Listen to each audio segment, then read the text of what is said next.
Red Sox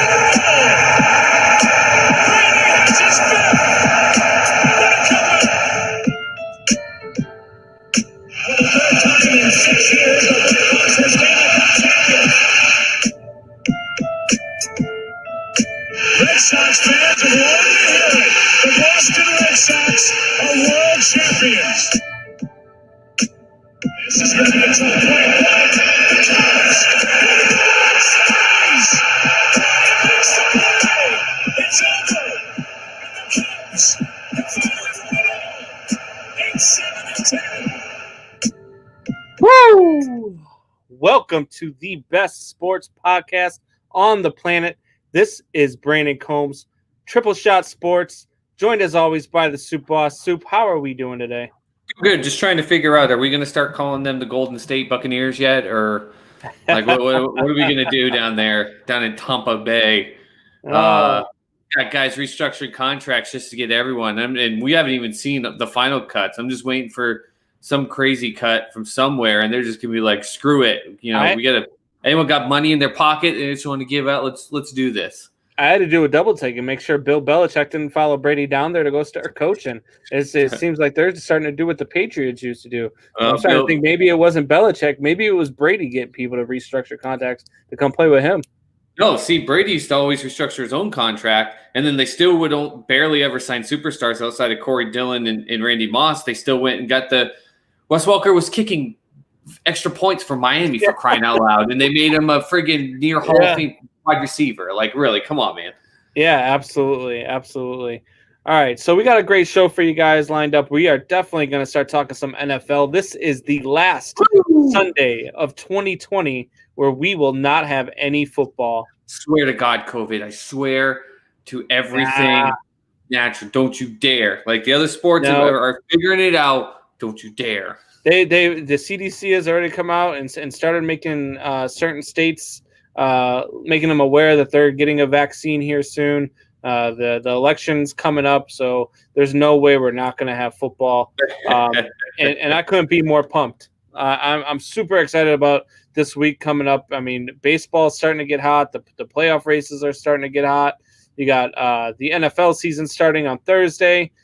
With the big game with the Texans and Chiefs, which I think is going to be a lot closer than some people think. But we'll get to that in a moment. We're definitely going to talk some NBA playoffs, some NHL playoffs, and then we're going to get into our top 5 sports moments of all-time debate.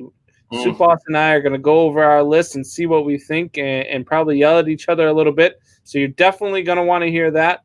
Who does the yelling? Just I yell. Alan's already on me.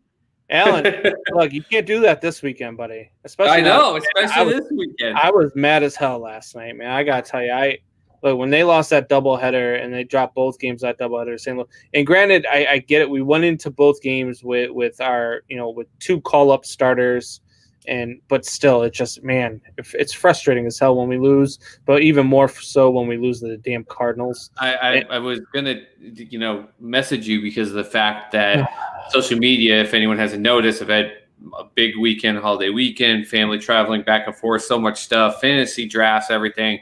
I was going to be like, hey, there's really no social media I can really do until Monday. And then I went to go do it, and I was like, hold on, let me check how the Cubs did today. And I was like, nope, not going to message you. I'm good.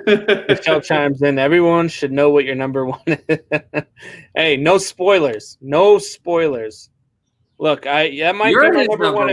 It might not be my number one. Yeah, she is definitely my number one, but she's not going to want to hear number 2 though, because she threw you a friggin' softball pitch and you didn't even see it coming, for crying out loud. That was a meatball. I'm in sports mindset. I'm glad I got you. Well, I'm glad I can think more than 2 different things at once. Jeez, I gotta carry you constantly. So we are going to open the show just like we did last week. We are going to open the show with you guys, the listeners. We want to know what you guys want to talk about. We want to talk about all the things that you guys want to hear. And we're going to get to, I know it's a holiday weekend, so, there might not be as many people out there. I will say we may have more. Yeah, I will say that our numbers from a show last Tuesday have definitely increased. We've hit over 1,600 viewers on that episode alone. So that's That's Thank you, guys. absolutely huge. Thank you. The next step, though, is getting you guys to subscribe over there on YouTube. Tonight's the night where we take one of our prizes away. I've got all the prizes already written here on their own little pieces of paper. I'm going to put them in a hat. If we're not at 100 by the time we hit, our last segment, before we get into our debate, we're going to pull one of those things out of the hat, and one of those prizes is going away. So, guys, look, it's guys so got about simple. an hour and a half. It's so simple. You guys have been so supportive of us. We've seen the views go up. It's been so amazing. We've seen the interaction come in so much more. They're continuing to help support what we're trying to do here, which, by the way, again, is completely by the own services of both Mr. Combs and I. We don't get paid for this, nothing like that. We're trying to do something to entertain you. The more exposure we get, the more opportunities we can do things like potentially bring in people in the sports world. We could bring in athletes. We could bring in coaches. We can bring in scouts, that if we get more attention, and that takes from being exposed more. And all I'm asking is go to YouTube, Triple Shot Sports Podcast. All you got to do is hit a button, subscribe. That's it. I'd love it if you like videos. I'd love it if you shared it with other people so that we got more. But all you got to do is go click one button. Type in some words, click a button. That's all I'm asking. That's all I'm asking.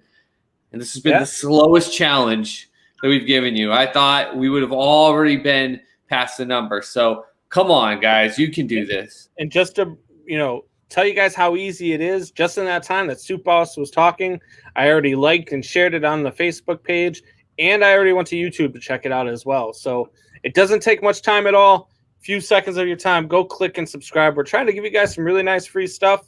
Again, really just to go over all the items we've got the Calvin Ridley jersey. We got the Joe Mauer ball. We've got the Joe Mauer jersey. We've got the bat. We've got the Michael Vick jersey. We've got the Yankees helmet, the Philip Lindsay's Bronco full-size helmet. We've got the Fernando Tatis and a Saquon Barkley rookie signature helmets. And then we've got the Lou Brock jersey, who I just found out before we came on the show, passed away today, sadly. So, that's two really great baseball Hall of Fame players in the last, week that we've lost. Yep. So baseball world is starting to lose some of these guys, but look, I've got a Lou Brock autographed jersey in this pile. So, something you guys can scoop up, and usually shortly after somebody's passing, a lot of their memorabilia starts to go up because everybody knows they're never going to sign another item. So, right. These aren't cozies, guys. These aren't T-shirts that we had our neighbor, that's got the crazy print shop in his garage printing for us with our stuff on it. This is not pens that we buy in a box of 5,000. This is huge stuff that Mr. Combs is giving away for free. Literally, just subscribe on YouTube. And for everyone that comes on Facebook, when we share the videos, if you don't go on Triple Shots direct video and comment, we can't see it. But on YouTube, If you comment when it's live, it will be on there no matter what. So, yeah, absolutely. Andrew Grimes, what's going on, buddy? If you have not already, make sure you make it over to the YouTube page and subscribe, sir. You get your name put into the drawing for winning one of these top prizes, and share the hell out of it. Let's get to 100 before we end the show. I don't have to pull one of these names out of the hat. All right. So I was going to say, what up, Andrew? You got anything for us? This is Shop Talk. It's time for you guys to talk with us what you wanted to talk about. So absolutely. And as always, Shop Talk is presented by BigDogPoker.net. At BigDogPoker.net, use agent code GoCubsGo when you subscribe. That's agent code GoCubsGo. When you deposit your $50, you can play all sorts of tournaments.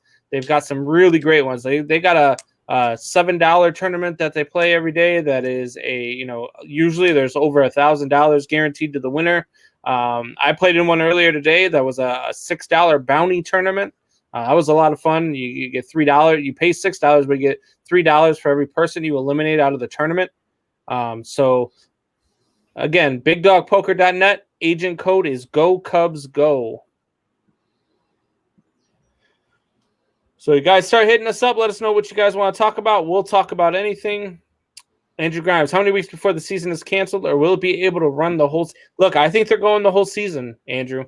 I think that just like baseball, I think that baseball is one of those where we thought it wasn't going to, or I at least thought it wasn't going to go so far. And then, things happened with COVID right off the bat. And I really thought that they were in trouble. But then after a little while and the way they played it out, I was like, you know what? They're going to make it through this.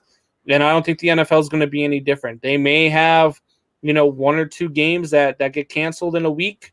But the good thing about football that's different about baseball is football only plays once a week. So a lot of these teams that were catching COVID, they were coming back within a week. So even if they do catch you got to find a time for them to play it. Maybe you institute a week 18 just for all the canceled games to play in a week 18 or something. But I definitely think they get a full season in. I don't know what do you think, Sue? No, I definitely think they do because of what we've seen with baseball, and we talked about it with them traveling and going 3-4 games. JJ in the building. JJ, I know you've got a million things. You constantly are talking sports, so shop talk. Bring us something. But Major League Baseball's find a way to chug through it here. Now, we've already talked about how are they going to, when it comes crunch time, how are they going to figure this out? These double headers if they get rained out. But so far, we haven't had that happen. But with the NFL, it's one place. I think you're going to have some aspects where teams travel the day of if they've got a later game, which might bring in some challenges. But there's far more precautions you can take when you're playing one game, traveling to one place, staying potentially just one night. In that aspect. And that's why I even think when we were talking about the Pats schedule going out to LA back-to-back weeks playing against the 2 LA teams, I think they go out there, they get themselves quarantined in, making sure they're secure and they're staying there. They're not going to travel back and forth. Hey, Bjorn, kiss my ass. Bjorn said, Michelle, Brandon can't even count to 1. Oh. He's half right. And if I finish off this bottle of margarita that I bought earlier, I definitely ain't going to be able to count to 1. That's I was going to go into margarita flavors, but I don't want to hear you talk about that crap. So I think if anything, we have a challenge is actually going to be college. I don't know if you saw Tennessee. They had a scrimmage. They had to completely cancel it. The difference is that the season started yesterday? Yeah, college football. No, it didn't even start yesterday. It started before that. There was a game last week. Until last night, I saw it pop up on a score, or somebody posted it on Facebook. Yeah, and I was like, and potentially the catch of the year already in that first game. I had no clue it was on yesterday. Come on, man! You're on a sports show with me. Come on, man! How that just goes to show how little college football is actually promoting their product. I had no clue. I had no clue. I guess it's where you live. Coming from New England, I remember that being the case, but being here in Oklahoma, trust me, I heard about it. And that wasn't even the first game. Chicago's a professional sports place. It's not a freaking college town. We've got Notre Dame and all that. I mean, they don't start till next week, but still. It's not what are you talking about? We've got Northwestern.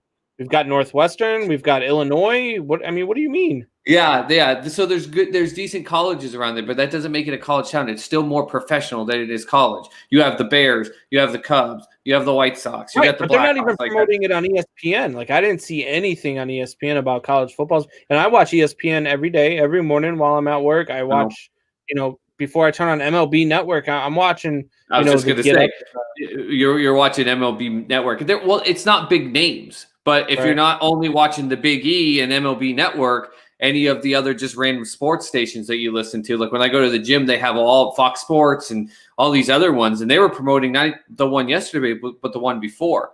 But anyways, the whole aspect of the college season, I think it's going to have more issues just because of the fact that they're on campus with other students. Right. Like this is going to be a bigger issue, I think. Big 12 came out with their minimum players needed per game, which was like 9 offensive linemen. So they're really being like, you have to be like decimated, but there's no way teams are going to be okay with that. So I just got in. How about Clowney going to the Titans? Says that only. Look, Clowney of the Titans is huge. I didn't quite think so. I saw that Wayne G had put out a thing on Facebook where he thought he was going to get 4 years and 80. I can't see a guy who's so injury prone like Clowney's been getting 4 years and 80. But 1 year on $15 million, I mean, that's huge for the Titans. Hopefully he goes out. Hopefully he has a healthy season and can get that 4-year contract. But he needs to show that he can be healthy for a full season before you go any length of a contract. But yeah, no, that's huge for them. That's absolutely huge for them. He first wanted somewhere between 20 to 22, and then he dropped it to 17 to 18. Well, I also and I heard think that he it's turned 15 down he turned down a big deal with the with the Browns. Browns. And man, could you imagine Miles Garrett and him and Miles Garrett on this? Oh man, it would have been a great play. But the reason he did it, if people, a lot of people don't realize, is that when he was talking to Cleveland, there was a thought process that Baltimore was going to come and give him a big one, and there were some visits and there were some thought processes. And I think his thought process there was, I want to show you how much I'd rather play with you. Your rival, quote unquote, in the division, I'm going to tell them no. But then he couldn't really go back to it. And then last Friday, he was out wine and dining with the Saints coach down there in New Orleans. And then out of nowhere, he's like Tennessee. So it's 1 year, $15 million, but you got a great defense. You just made him better. Like you said, stay healthy all year. Go out there and kick ass and see, do I still think he's going to get 4 years, $80 million? I don't think so. No, I don't. But he could get a 4 year, 60 if he goes out and performs. Yeah, I agree. Jonathan Briggs chimes in again. Thoughts about Cam Newton being named a starter and a catalyst. I am not surprised at all. I said it when they signed him. He was going to be the starter. There was no way he wasn't going to be the starter. You don't sign a Cam Newton unless he absolutely comes into camp and just tears apart your locker room and is awful in practice and is just a headache. He's not coming in there to not be the starter, especially over Jarrett Stidham. It's not like you brought him in there and you saw Tom Brady at the helm. It was Jarrett Stidham. So there was no way Cam Newton wasn't going in there to be the starter. The captain part I am surprised about, though. That's not true. That's not true. Not at all. That's why they signed him at such a low cost. There was the full thought process of, we're going to bring him in, sure, with the thought process of, we'd like him to be the starter. But the reason they signed him at such a low cost was, if he comes in and it's not what we want, we'd cut him free for $1 million, no big deal. That's what I said. And he's not the starter. You said they don't bring him in without being the starter. You bring him in to be the starter. You don't bring him in to say, hey. But it wasn't guaranteed. If you're gonna, but I said that unless he's in there and he's tearing up the locker room and he's not what you thought he was going to be and he's horrible in practice, then sure, you let him go and you didn't pay much.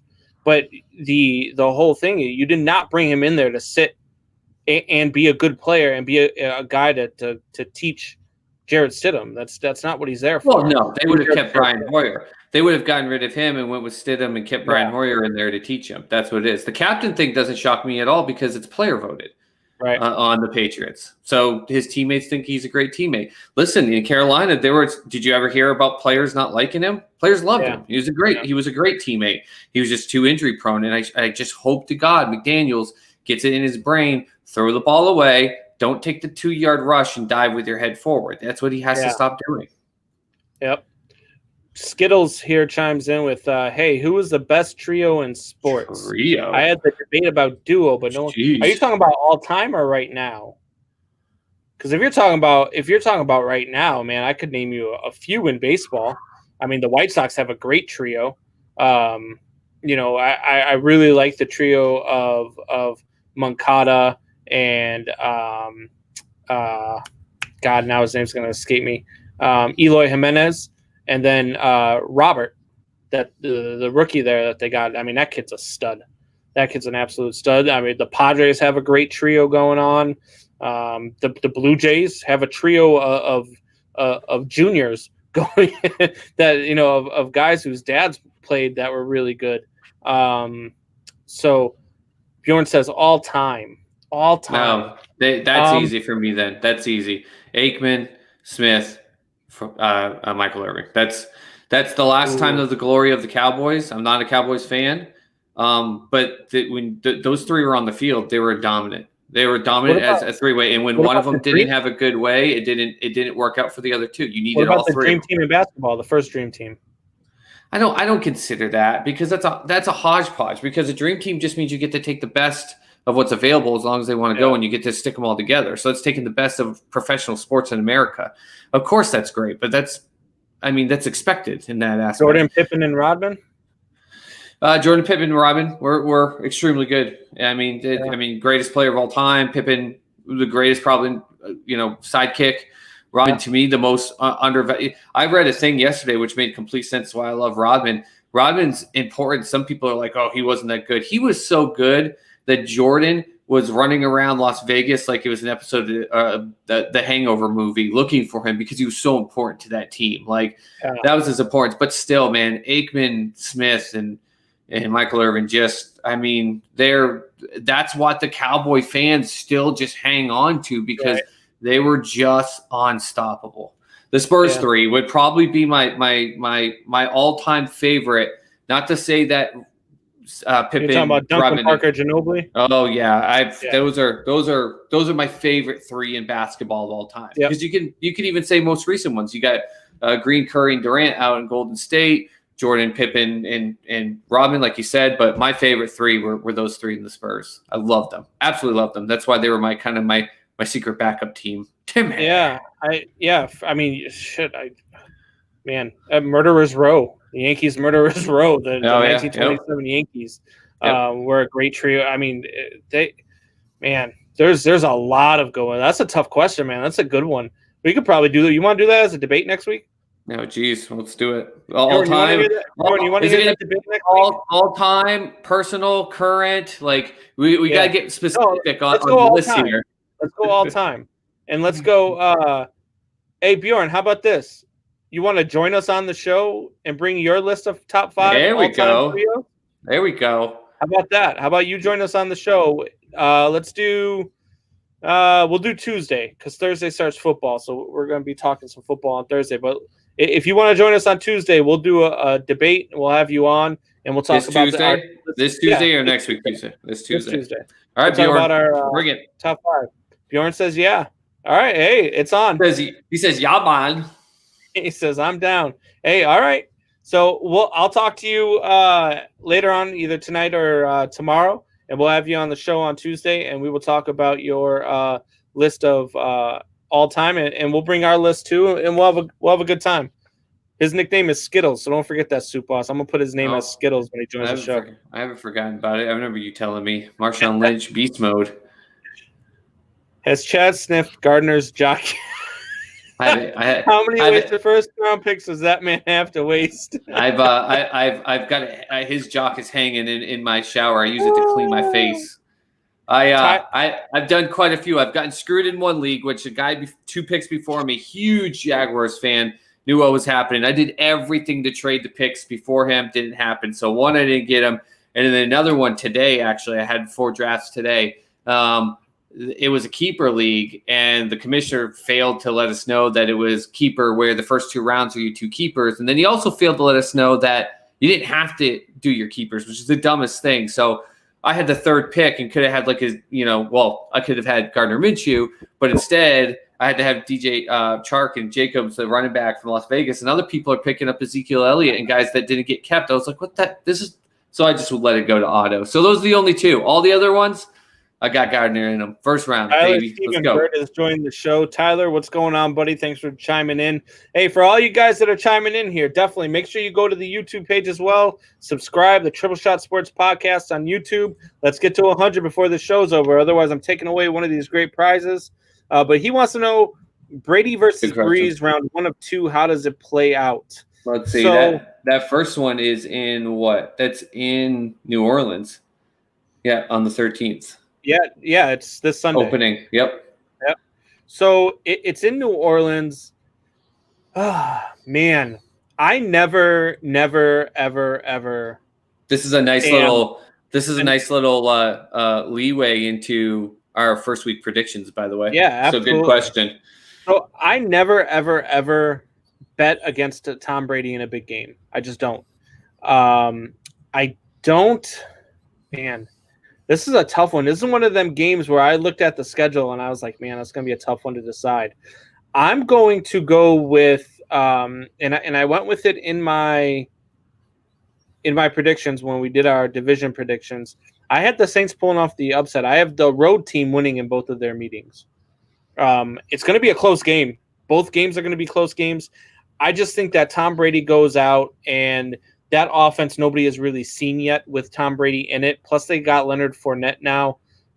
So I think that they go in there, and I said this in the beginning. I think the road team, wins both of those. So I have Tampa Bay going in and winning a close game, probably a 3-point game, probably needing a Tom Brady drive at the end of it to get it done. But that's what I have going on in that game. What about you? I'm going to go with the Buccaneers myself, not because I don't think Drew Brees and the Saints can't win that game, and I won't be shocked if they do win that game because it isn't home. But the aspect of I don't even know if they're allowing fans. Some stadiums are letting some in, some aren't. I don't know if New Orleans is. So I think that takes away some of the aspect of home field advantage. The Saints, remember, they just had to deal with the Alvin Kamara situation with his holdout. It's not where I think that's going to hurt his abilities, but it's a distraction. So you're going to have all those questions this weekend. How did that affect you? Is there still an issue with it? What's happening with that? Drew Brees, remember his comments in the offseason pertaining to the flag and then having to do the 180 on that. And that stuff's going to come up because there hasn't been preseason. That's over by now, though, for him. No, because what I just said, there's no preseason. There's been no but you think it's over in their locker room at least? You got to imagine that reporters don't care. Players. Reporters don't care, especially with still what's going on in the world around us. They haven't had the preseason to have these questions outside of local media. Right. So now you're going to have national media, especially this game, going. They're going to bring it back up. They're going to want to hear about it. And I think the Kamara thing, I think the whole thing with Thomas and him razzing other wide receivers, I think the whole thing with Drew Brees, I think it's going to be enough of a distraction as opposed to Tampa Bay, where their distractions by the media are going to be, how cool does it feel to have Leonard Fournette to join your already amazing, I think they're going to be more relaxed. I think they're going to be more relaxed. I have them winning 41-38. Jordan says, okay, last one. Thoughts on Adrian Peterson to Detroit? Look, I have a special place in my heart for Adrian Peterson, and that special place in my heart is the trash can, because I can't stand this guy. He shouldn't be in the NFL. He should have been in prison for the stuff that he did with it. Look, the guy's a fucking child abuser. Excuse my language, but he's a child abuser, and that stuff boils my blood. And the things that he did and the reports that came out and the stuff that came out in the Washington Post story of the things that he did to his son, the guy's a piece of trash. And I said it on, somebody posted this on Sports Soup, of him going to Detroit. I said, great. It brings him from a 7-10 or 7-9 team to a 6-10 team. Because he's still, for one, you think Washington was 7-9? No. I said he brings the Lions from a 7-10 okay. team. Okay, I see what you're saying. So I don't like, especially now, I don't think Adrian Peterson is what Adrian Peterson was when he was a Viking. I don't think it helps them at all. I still think that, I think their run game is better with Adrian Peterson on the bench because they have a decent run game. And then my whole thing with the Lions, man, is the quarterbacks. You got a quarterback coming off of a broken freaking neck, and I know we've said it before, but you've got a quarterback that, if he takes a hit, you don't know if he's going to get back up. And for me, that's a problem, and that's why I don't have the Lions.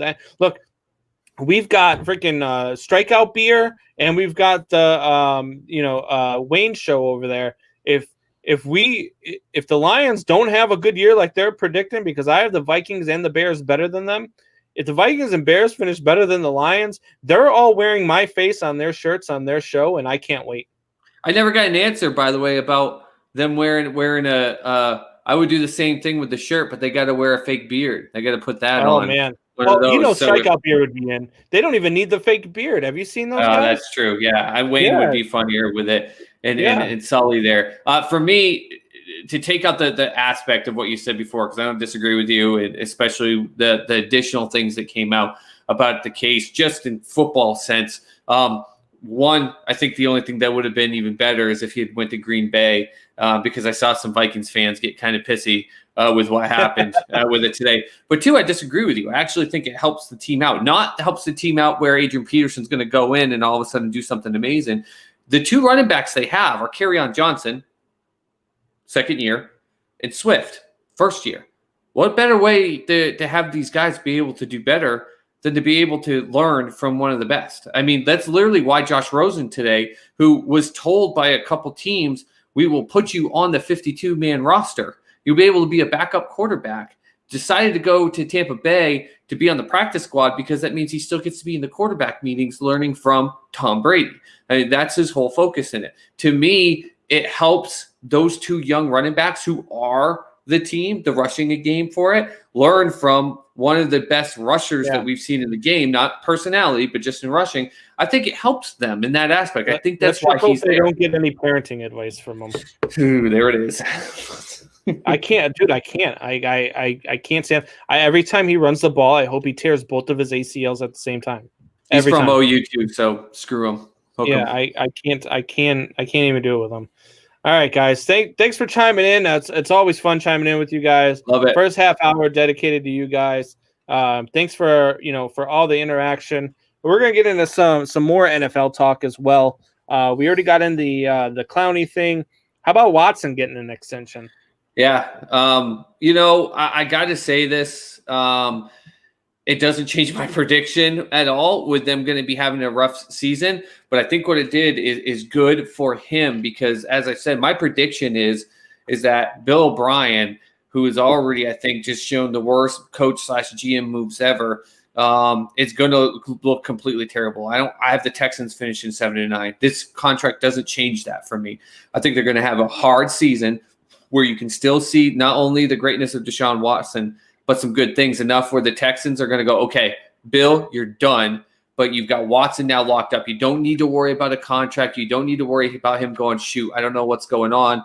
Bring in a really great coach to take over. You've got your all-time star with the Texans there locked in. So good for him. Good contract for him. I think it's good for the franchise in the long run, but I still think I'm just predicting. I think they're going to go 7-9 and have a really bad season. I have them the opposite of you. I have them at 9-7. I get that they have a horrible coach, but they, granted, and they lost your boy over there, and I get that he's gone. DeAndre Hopkins is no longer there, but they went out, man, and they filled some holes, and they went out and they got some guys that could replace DeAndre Hopkins and spread that field out a whole lot.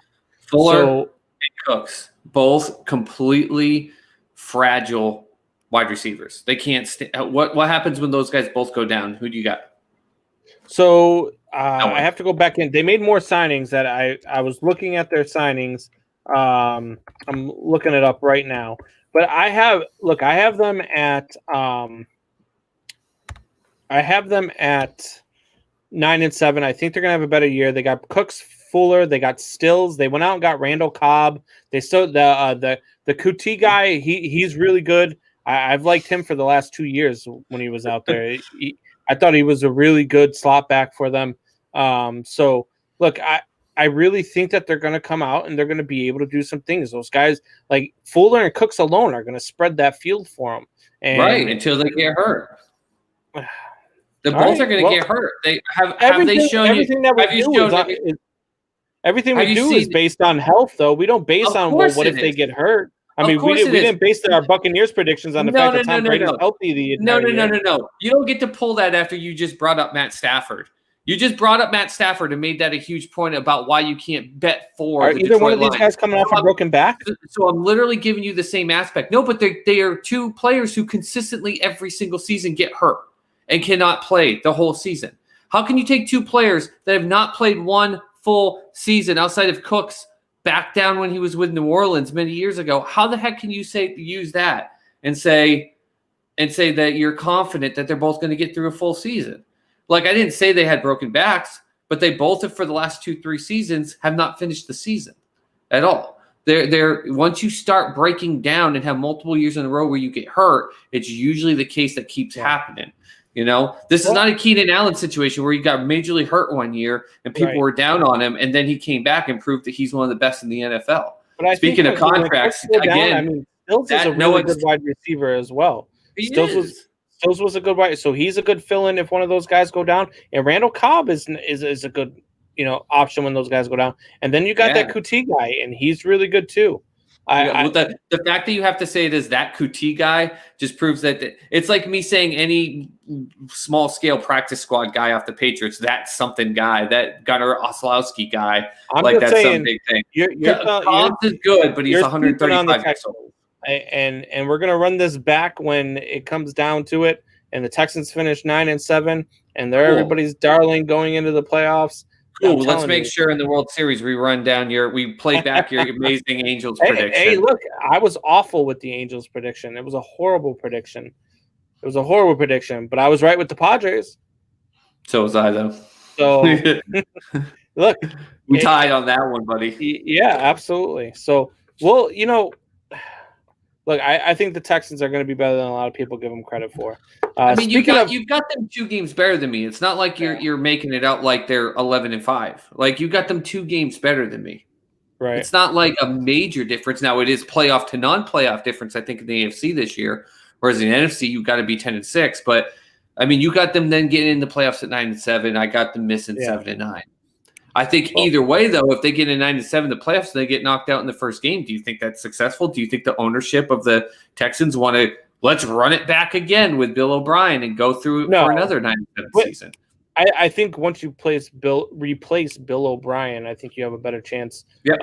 If Bill O'Brien wasn't their coach, I'd probably have them at 11-5 this year. Well, if they had a better if they went out and got a better coach, and then they got Deshaun Watson with the same contract, I'd feel more confident. I'd put them probably at 8, 9, 7. I would, but they don't. That's the problem. Bill O'Brien's not good. Speaking of predictions, let's get into week 1. We got some games coming up. Let's start with the Thursday game. Texans and Chiefs. Who you got? I mean, Patrick Mahomes, Travis Kelce, Hill, you name them all. They got better on defense somehow. They've kept a lot of players there. I'm not getting hit with all these larger contracts that in about 4 years are going to make some things challenging. I'm sorry, Chiefs fans. You're all trying to tell me that it's not going to be the case. You just got to go out and look at the NFL salary cap. It's going to force them to make some hard choices in about 4 to 5 years. That's just the reality. But 4 to 5 years, this is great. This is my pick to win the Super Bowl. Mahomes just got engaged, so he's on cloud 9. So, listen, I think the Texans are going to struggle this year, and I think the Chiefs are going to win the Super Bowl. So, to me, the Chiefs win this game. And I think the Texans – here's the one thing with the Chiefs. We saw it a bunch of times last year. A lot of teams give them fits to start the game. It's weird because the Chiefs are so high-powered, but it almost seems like it takes them a little while to get going. So don't be shocked to see. Were up 24 on them back in January. So Tennessee was up on them. New England was up on them in the regular season when they beat them. Yeah, I have the Chiefs winning this one, but I have it a lot closer than a lot of people think. I have this as a 1-score game. I think the Texans are better than people are giving them credit for. I think that the Chiefs are sleeping on the Texans heading into this one. Prior to their week 2 game, which is I can't remember exactly who they were playing, but I know they had the Chargers. So they're heading out west. I think that the Texans come in and they put on a show, and you end up with, and it's a Thursday night game too. So for me, that's always a thing there, because I don't like the Thursday night game. I said it before. I don't think players play as well on Thursday night games.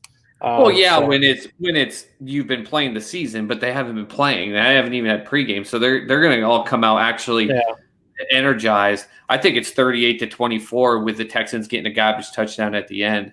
That wouldn't surprise me either. I mean, the Chiefs definitely are going to win this game. It shouldn't be close because the Chiefs are that much better than the Texans. As much as I do like the Texans to be better than people think, I mean, the Chiefs are still the Chiefs.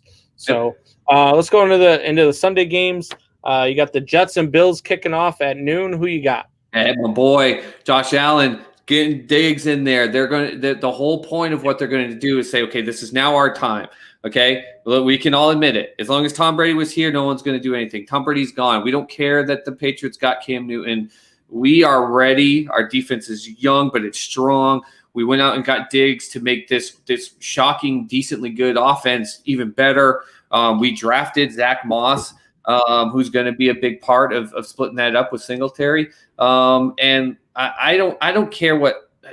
God, I get there's good things about, and I won't even say his name. I won't say the 2 New Jersey quarterbacks' names just to piss off Joshua Seavey. But the boy in green, I get why people are hyped on him. I think he's far better than the boy in blue in New Jersey. But it's still the Jets, where Le'Veon Bell might lose his starting role to Frank Gore. Think Frank Gore, who's 96 years old, and his kid is like a senior in high school and is getting ready to go to college. He might be able to play where him and his kid are both in the NFL. That's insane. This is not a good team. They got rid of Adams, who was a bit of an issue in the locker room. That helps you in terms of chemistry, but not in skill set. The Bills are going to roll over them. This is their opening weekend to shine and say, we own this division now. Yeah, I have the Bills making their first statement in that division in this game. I have this one not even being close. Yep. Probably a 3 or 4 score difference. The Bills are just going to absolutely demolish the Jets in Buffalo.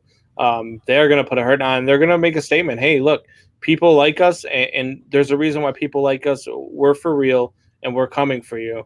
And shockingly, in a lot of fantasy leagues, by the way, Diggs is ranked really low, and people are getting him in low. If you have Diggs this weekend, and first we could put him in your lineup, there to Mr. Combs' point here, they're just going to light it up, and I think Diggs is going to be they're going to showcase him. Yeah, and I think that they go out and they just demolish the Jets. I mean, this one's not even going to be a close one. It's not going to be a fun game to watch unless you're a Bills fan. Let's move to this one, and I think this one is going to be a fun game to watch. More so because of how I think it's going to go down. But we have Vikings versus Packers.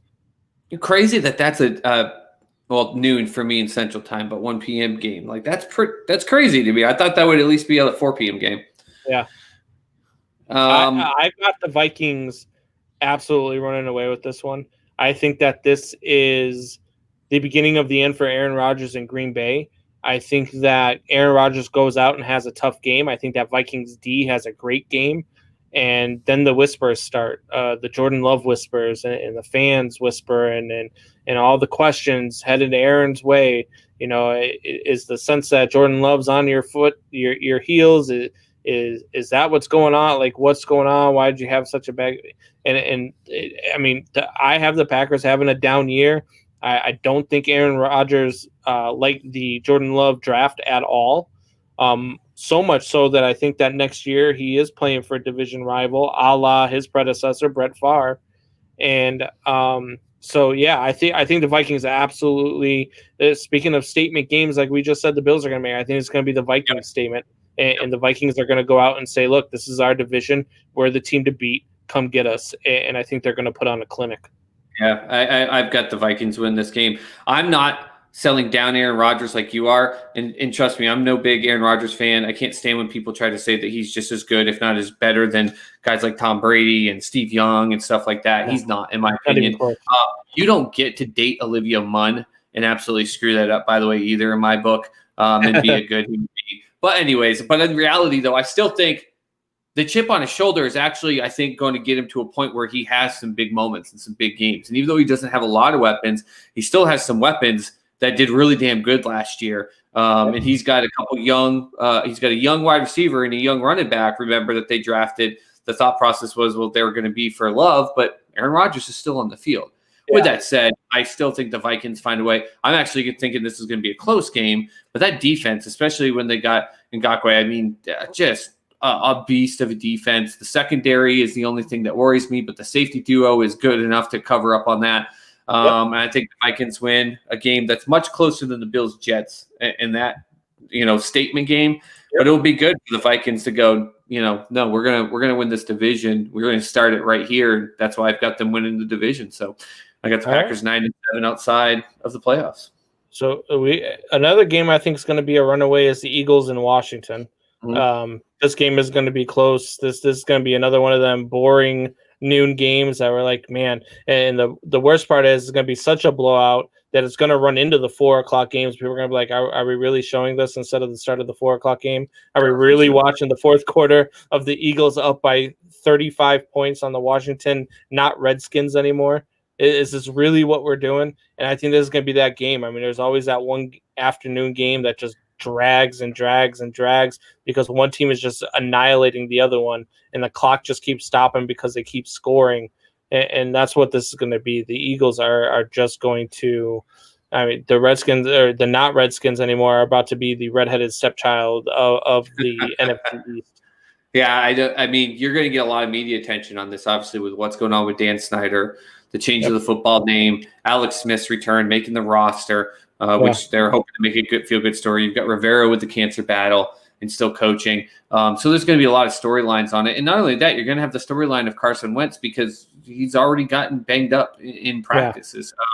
But with that said, it's not even a close matchup. It's not a close matchup of Eagles offense versus their defense. And then that Eagles defensive line, I've said it over and over, is the most unknown defensive line in all of NFL. We talk about so many other ones because of edge rushers, but as a full defensive line unit, that Eagles defensive line is probably one of, if not the best full unit in the game. They're going to absolutely make Haskins wish that they bring in Smith, and Smith is going to be looking at his leg and go, nope, I'm good.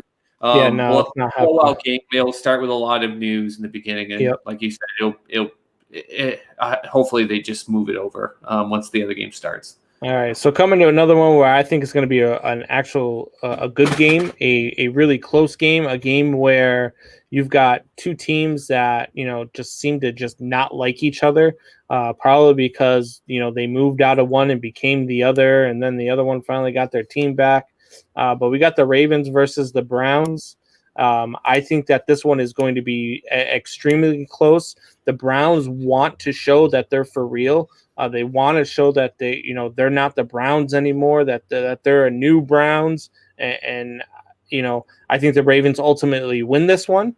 But I do think that this one's going to come down to maybe even overtime. I think that the Cleveland is a little bit better than we like to give them credit for. I can't get them past the 8-8 mark just because until they prove to me they can get there, that they can get there. But man, do they have the talent to do so. And they've got the defense to be able to hang in with Baltimore. They've got the offense to be able to score with Baltimore. So this one's going to be a fun one. I think it's going to be really close. And like I said, it's going to be a one-score game, and I think it might even be an overtime game. Yeah, I can't put it that much. I've got Cleveland at 8-8, and God knows tiebreaker with I think Jacksonville. Who knows? Flip a coin.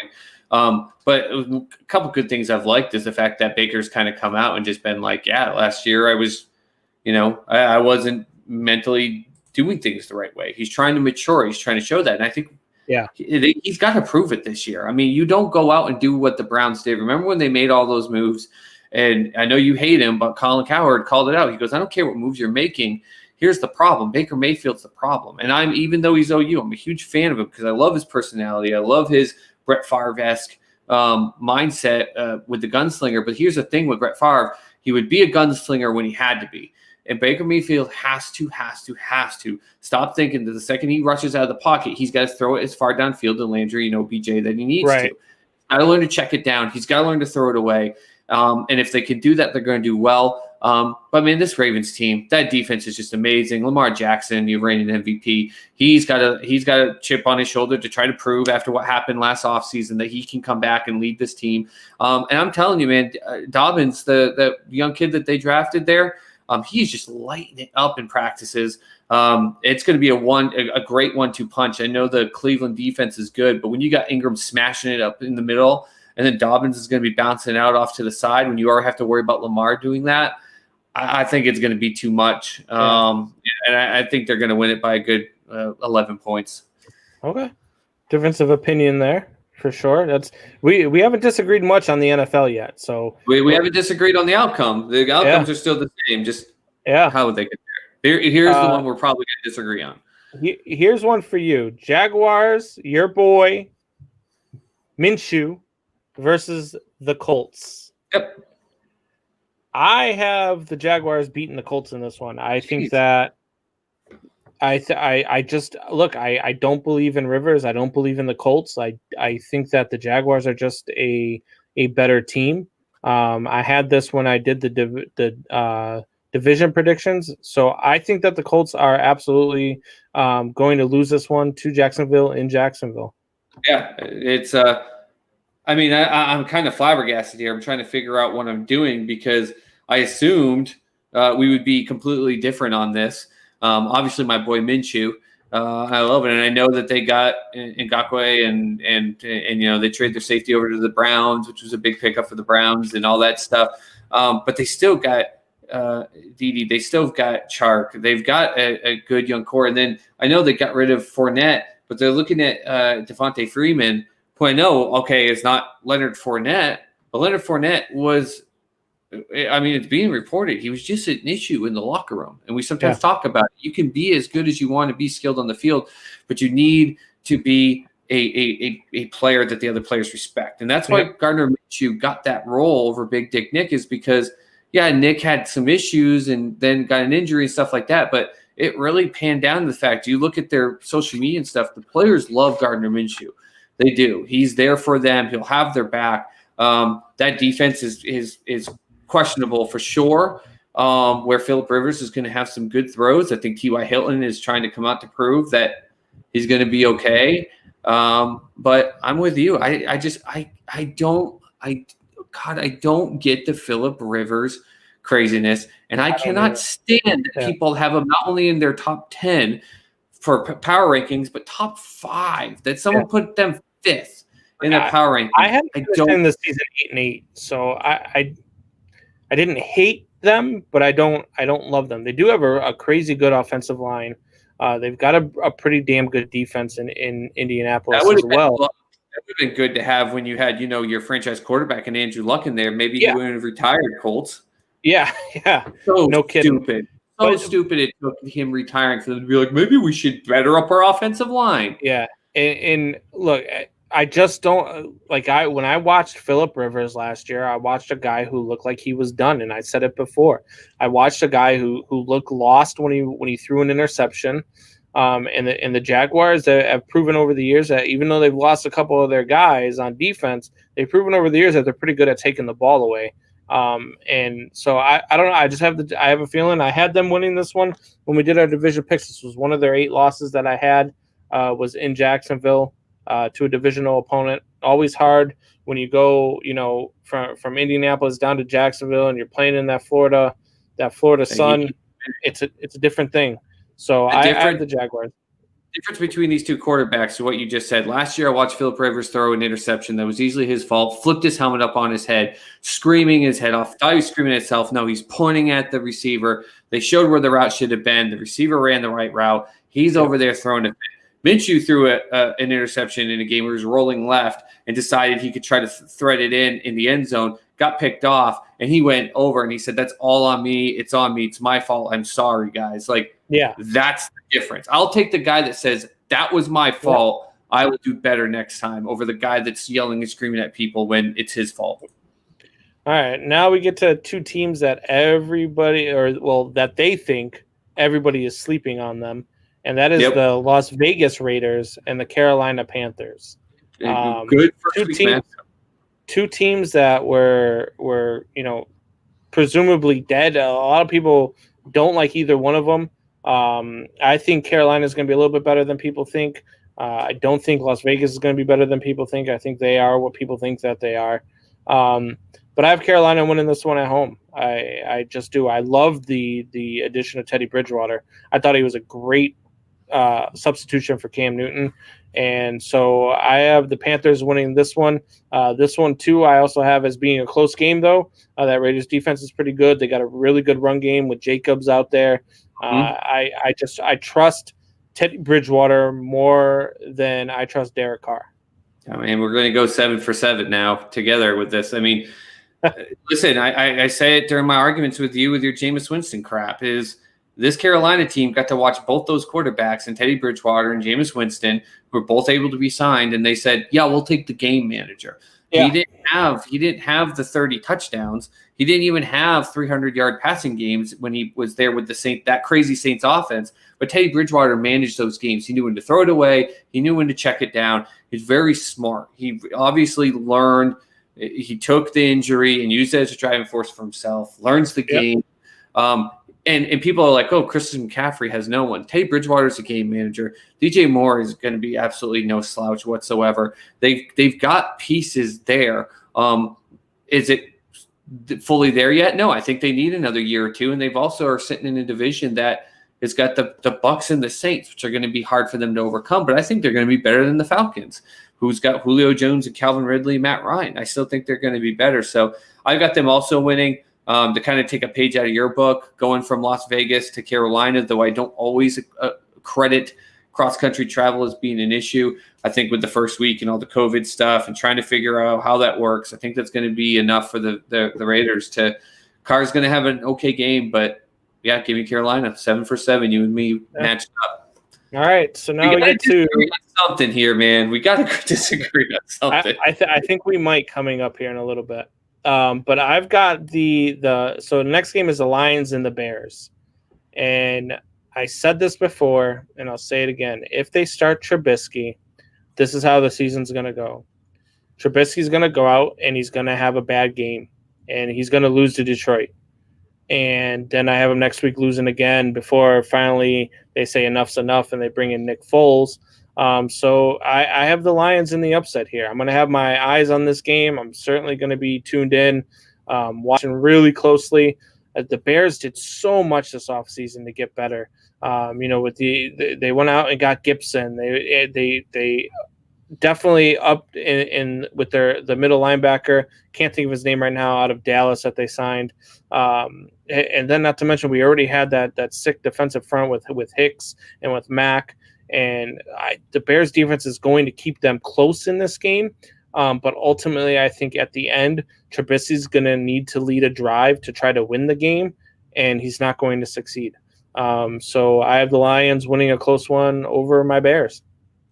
Yeah, okay, so we'll disagree because I've got the Bears. I predicted it that the way Nick was going to come in was going to be after 2 hard games where Mitch actually wins 4, but they're going to be 4 very close ones. So I'm going to make this a close game.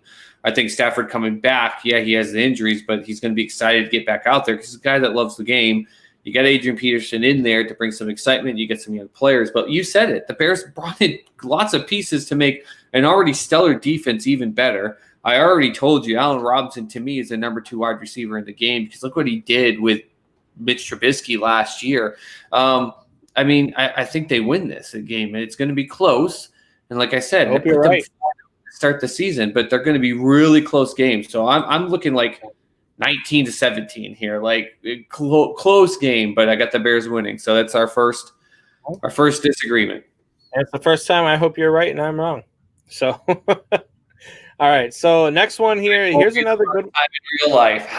Yeah. Here's another good one. We have the Seahawks and the Falcons. I don't see any way the Falcons pull this one out. I know this is a West Coast, East Coast thing, and I always say that it's really hard to go from one coast to the other coast and pull off a win on the road. But the Seahawks are just so much better than the Atlanta Falcons. So much better than the Atlanta Falcons in every aspect of the game and in every position. They are better, with the exception of wide receiver. The Seahawks are not that bad. They're not that bad. The Seahawks are going to win this game, and I think that they are going to win it handily. I see something here like a 31-13 type game for the Seahawks. Yep, Seahawks are going 14-2. Russell Wilson's your MVP. That's all I got to say. I'm not even going to go into how they beat the Falcons. They're just going to beat them. Period. Yeah. All right, so then we get over to your neck of the woods there. Well, buddy. Not really your neck of the woods, but your boys. Not where I'm living. The Dolphins and the Patriots in Foxborough. Mm-hmm. I have the Dolphins pulling off the upset. I think that the Dolphins are excited. I think that they're young. I think that they're hungry. I think they're going to roll into Foxborough, and I think Cam Newton is going to I think he's going to do what Cam Newton, can do, and he's going to get in the end zone. He's going to do the Superman dance. He's going to do all of that, and then he's going to throw a crucial pick, and you're going to see him on the sidelines moping like Cam Newton mopes. And I think that the Dolphins pull this one out in a close game. Yeah, I'll disagree with you. I got the Patriots winning this one for a couple reasons, though. Not just in the aspect of just skill. Go figure. You picked the Patriots. Okay, listen, Breaking news. Soup Boss picked the Patriots. You're such a loser. You're such a loser. You can stay here and be a homer and everything, and yet I'm going to give you against the Bears. I'm going to give you a couple reasons why. You picked against the Bears, but you got them doing really good in the division this year. You have the Cubs winning their division and going to and winning the World Series. You're a homer, true and true. But, God forbid Subas picks the Patriots. But let me give you my reasons before you just go off on me in that aspect. They lost a Week 17 game that knocked them out of the 2 seed last year in the playoffs. So, one, the players got that chip on their shoulder. Tua's not in there yet. And listen, Tua is an exciting guy. And he is what you said. That's a young team that's exciting. It's not going to – they need Tua in there, though. Like, he's been making amazing plays in preseason, but they're not going to start him. So I think that's going to be a problem in that aspect there. The third thing, though, is that this Patriots team, you're forgetting, they are out to prove that they don't need Tom Brady. There's a lot of chatter that's gone on in this locker room that they're not dumb because the greatest of all time is no longer on that team, which puts a bigger challenge on them. And they're not going to go out and go 12-4 and all that stuff. But there's tons of chatter that said they are happier that Tom's gone because he was obviously extremely frustrated last year, wasn't a good presence in the locker room. He didn't do all the OTAs, didn't do preseason practice, and he was just frustrated all the time. Their goal is we got to go out there and prove this differently. So I'm not calling any blowout or anything crazy like that. In fact, I think it will come down at the wire to them being able to get something close. The only thing I'm worried about in this prediction is the Patriots had 2 kickers on their squad 2 days ago. Now they have no kicker on their squad. They got both of their kickers, Folk and their rookie. So I would love to just some crazy way Adam Vinatieri come back and play for them. Screw it. And Adam Vinatieri comes in week 1 and kicks a field goal when they're down by 2. WWE writer style, baby. Hey, he's a free agent.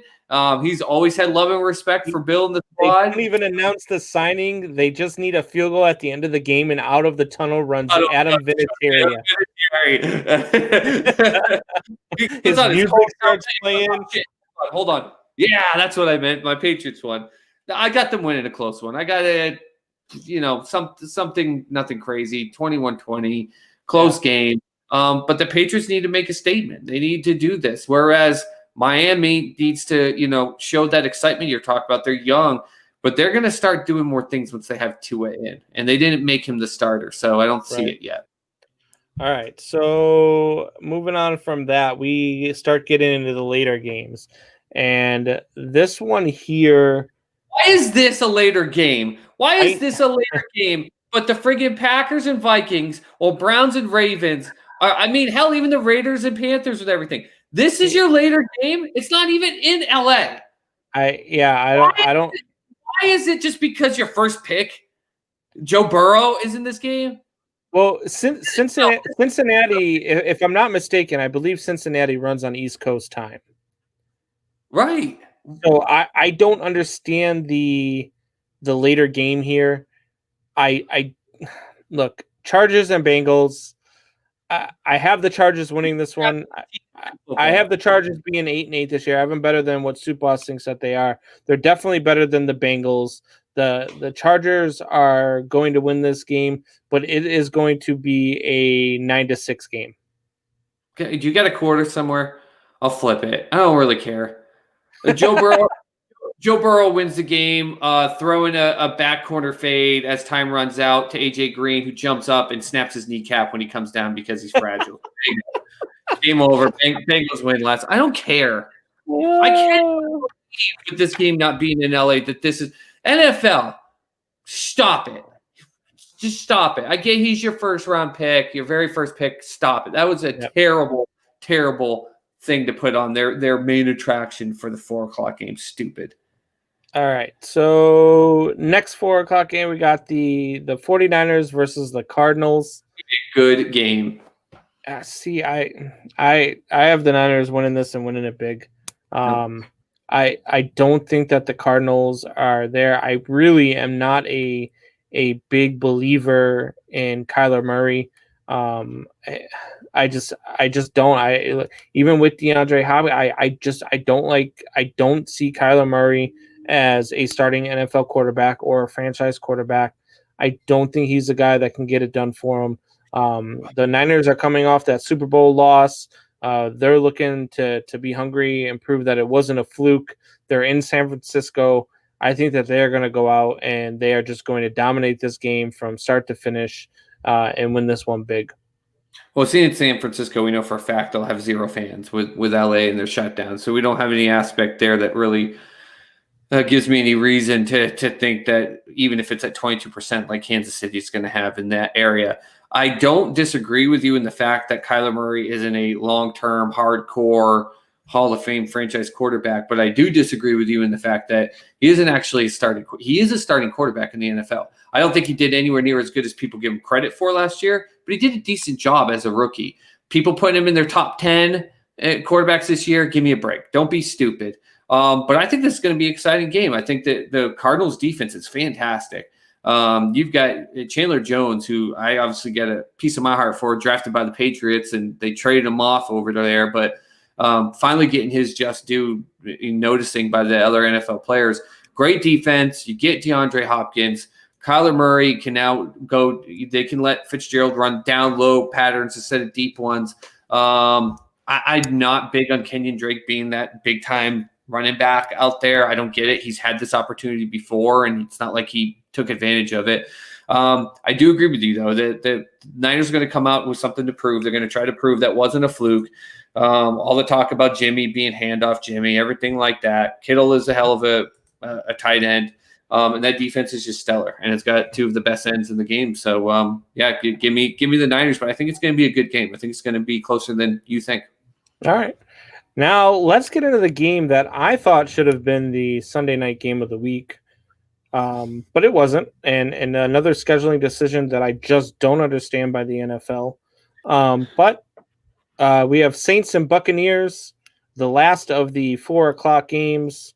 3 o'clock here Central Time, but last of the later games, Saints and Bucks, I think is going to be the game of the weekend, and going to be the game of probably this game is going to come out. It's going to be fire. Like, I can't wait. As a Bears fan, I still can't wait to watch this. This is the game that I'm looking forward to most to watch this weekend is Saints and Buccaneers. I have the Saints winning this one in a tight one. I have it's in New Orleans. You're in the Dome. They're really hard to beat at home. And Drew Brees and the boys find a way to get it done late. It's going to be one of those, 3-point whatever games. It's going to come down to it. And I said it earlier, it may come down to a Tom Brady drive. So I have the Saints over the Bucks.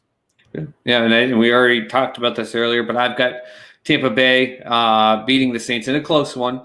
But I think that first week stuff with Kamara, stuff with Drew Brees and his offseason stuff with the flag, things with Michael Thompson stuff, I think it's going to cause just enough of distraction to be a pain in the butt. I will take your comment about the game of the year. I think their second time they play each other, because later in the season and how that season's going to be going and how close I think those two teams are still going to be at the top of the NFC South.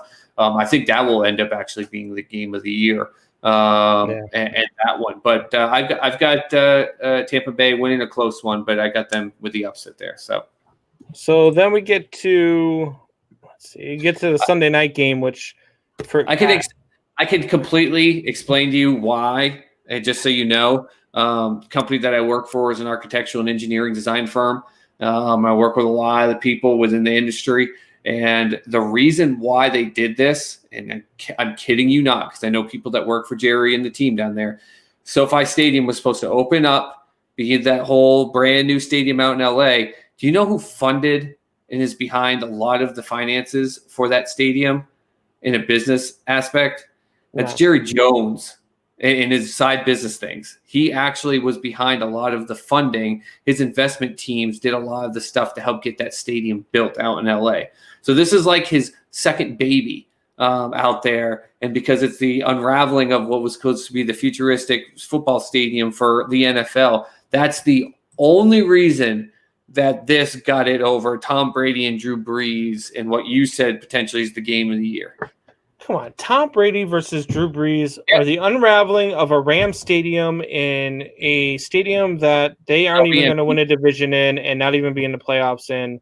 and nobody is going to care after week 1 about And there's it. going to be no fans. It's going to be huge. It's going that stadium is huge. It's gorgeous, but you need fans in it to make it actually feel any good. It's going to be terrible. Empty. Who do you think wins the game? The Dallas Cowboys are going to win the game.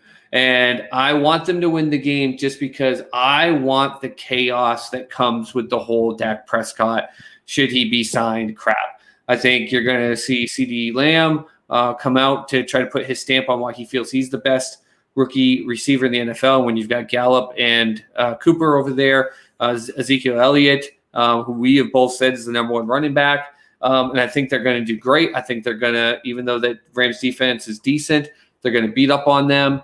And Dak Prescott's going to look a lot better than he actually is because of all those weapons. And we're already going to get to start the talk of why the Cowboys franchise tag him? Why did they give him the 10-year contract? Come on, I just want chaos. Yeah, I don't around Jerry Jones. I want it. So they're going to win big and let the chaos begin. I have the Cowboys at 9-7 this year. This is not one of their 7 losses. I have the Cowboys winning this one as well. And I don't know whether or not it'll be a tight or a blowout game. This is one of those ones that I don't even know if I'll watch. If there's a good Sunday night baseball game on, I may watch that instead. This game does not interest me at all. But yeah, I have the Cowboys winning it. Then we get into the Monday night doubleheader. Every year, week 1, Monday night football is a doubleheader. I think they should do it every Monday night, but that's just me. And so, you don't like Thursday games, but you want a doubleheader every Monday. Yes, every Sunday and Monday should be the 2 days we play football. Absolutely, and every Monday should be a doubleheader. So, you should be if you're going to do something, go after Saturdays and Fridays. Like doubleheader on Monday, the first day of the work week for the majority of America. Yes. How great is it to come home from work? You come home from work. Most people get home by 5, 6 o'clock at night. They're get home from work, eat dinner, and relax and watch 2 Monday night football games. You want them to watch 2 Monday night football games and waste their whole night and until 11:30 at night and be tired once again. And now I don't like it. I hate it. I hate the double Monday night thing. I don't like it at all. All right. So first of the doubleheader is Steelers and Giants. I don't even think that this is going to be a good game. I think that the Steelers win this one rather handily. I think that Daniel Jones throws probably 3 or 4 interceptions. And I think that Ben Roethlisberger and Juju Smith-Schuster link up for at least 3 touchdowns. And they win this one rather handily, probably a 3 or 4 touchdown game. Yeah, the New Jersey blue team sucks. Steelers win big. Yeah. All right. So then the latter of the doubleheader is Titans and Broncos. I do think that this is going to be a good game. However, I have Denver winning this one. I'm not high on the Titans this year. I do have them at 9-7 with the Texans, tied for the division. But I have the Broncos winning this one in Denver, in the Mile High City. Another team that I think wants to prove that they are ready and that they are coming in the AFC West. But I have the Broncos winning this in a tight game, probably a 6-point game here. Okay, well, we've got to have at least 1 or 2 disagreements. So I disagree. I've got the Titans winning this. I think they got better on defense. I think they got they're even though Tannehill, I worry about his second year after signing that big contract stuff, but they got better with wide receivers. They've got their big guy signed in the backfield. And I do agree with you that the Broncos still have a good defense and they're excited. And you go out and get Judy, who I've drafted in pretty much every single fantasy league because I think he's higher than even what they're ranking. Him and Drew Lock are going to get a real great connection. Are going to do really, really well. Not to take away from Cordell there, but I think this still needs time. I think you're going to see some flashes of some stuff in this game. I think they got Melvin Gordon. That's going to be a great thing. That's going to really be and you totally forgetting about the fact that Philip Lindsay is just kind of was almost like, it was like this guy wasn't a Pro Bowl running back, all of a sudden. I think they're going to show some great flash. They're going to do great. But at the end of the day, the experience of the Tennessee Titans, the leadership on that defense, the leadership on the sideline, I think is going to be better. But it's going to leave Denver fans. I really think they're going to look at this game, even if they lose, and go, we got this is going to be good. We've got something here. And I think the Broncos are going to start that upswing as they try to climb and catch up to Kansas City. Okay. Hey, and in the course of that, I just realized something. So I changed my mind. Great call by the NFL to have their Cowboys and Rams at 7:20, Central Time, because we go on the air at 7. So I will get to actually sit there and watch without having to be on the air while watching the Tampa Bay Buccaneers and New Orleans Saints. So actually, I applaud the NFL on their decision for Cowboys and Rams. They did it all for us. They did for TSS. There you go. I just want to see an opening aspect with the stadium, because for me, I don't care if it is empty. That thing is a beautiful stadium at the end of the day. But like you said, even if they were letting fans in, they're going to have to give away tickets to this game just to fill it, for crying out loud. Yeah, no, absolutely. Probably not true, actually, with the Cowboys fans. But anyways.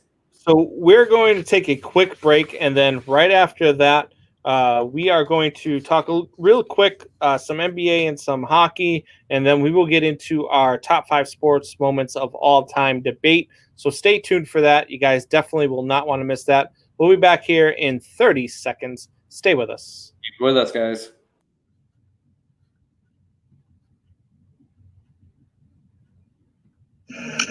What's going on, Triple Shot Sports family? This is Brandon Combs, host of the best podcast on the planet. That's the Triple Shot Sports Podcast. Be sure to join myself and Soup Boss Chad Lounder live for 2 hours. Yes, I said 2 hours every Sunday, Tuesday, and Thursday at 8 p.m. Eastern and 7 p.m. Central on the RTF Sports Network Facebook page and YouTube. And if you miss any part of the show, you can hear us every Monday, Wednesday, and Friday on your drive home at 5 p.m. Eastern on rtfsportsnetwork.com.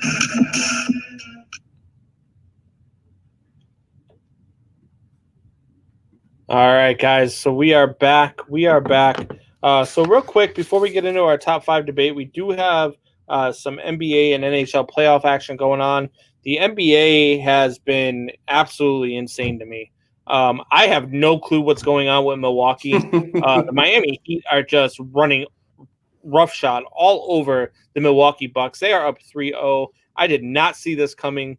Not at all. To your credit, Soup Boss, you did say that the Miami Heat, were going to give Milwaukee trouble. You did say that they're probably going to give the Boston Celtics trouble, who also now look like they need to regroup after losing 2 straight to Toronto. Game 4 was horrible. I think I jinxed them. I said they were going to sweep after they went up 2-0. So you can blame me if you want to. Nah, I said they were going to lose 2. They'll just win the next 2. That's okay. Yeah. So I don't know what's going on there. Lakers dropped game 1. They dropped game 1 of the first series too. But exactly. This Rockets team, they're capable. I don't know if they will, but they're capable.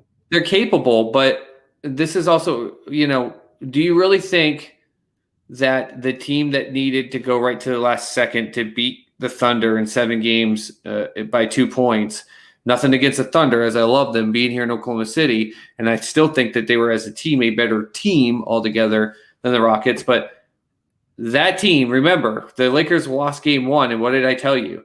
There's no chance that Portland is going to win that series because of the fact that once AD and LeBron together get going, they're going to dominate, and it's going to be the same thing. I'm almost predicting that the Lakers are going to win by at least 20 in game 2 because they got their asses spanked and embarrassed just like they did in game 1. Yeah. This Rockets team is capable of going off, but that team that needed everything it had to beat the Thunder is not going to beat this Lakers team. Right. It's not going to happen.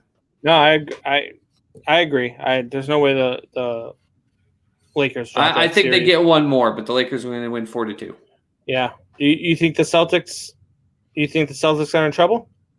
I think if they play the way they did in the last game, they are. Kemba was not really involving himself. Yep. I hate to say this, Celtics fans. I've been waiting to post this on Sports Soup, but I'm watching these games, and I know we love Tatum, and people are going to think that this is terrible, but Tatum is starting to become a ball hog. Sorry. The guy will drive, and he knows how, of course, to score. But I can't tell you how many times I've watched Kemba or Jaylen Brown sitting on the side wide open to the three-point line just with their hands up.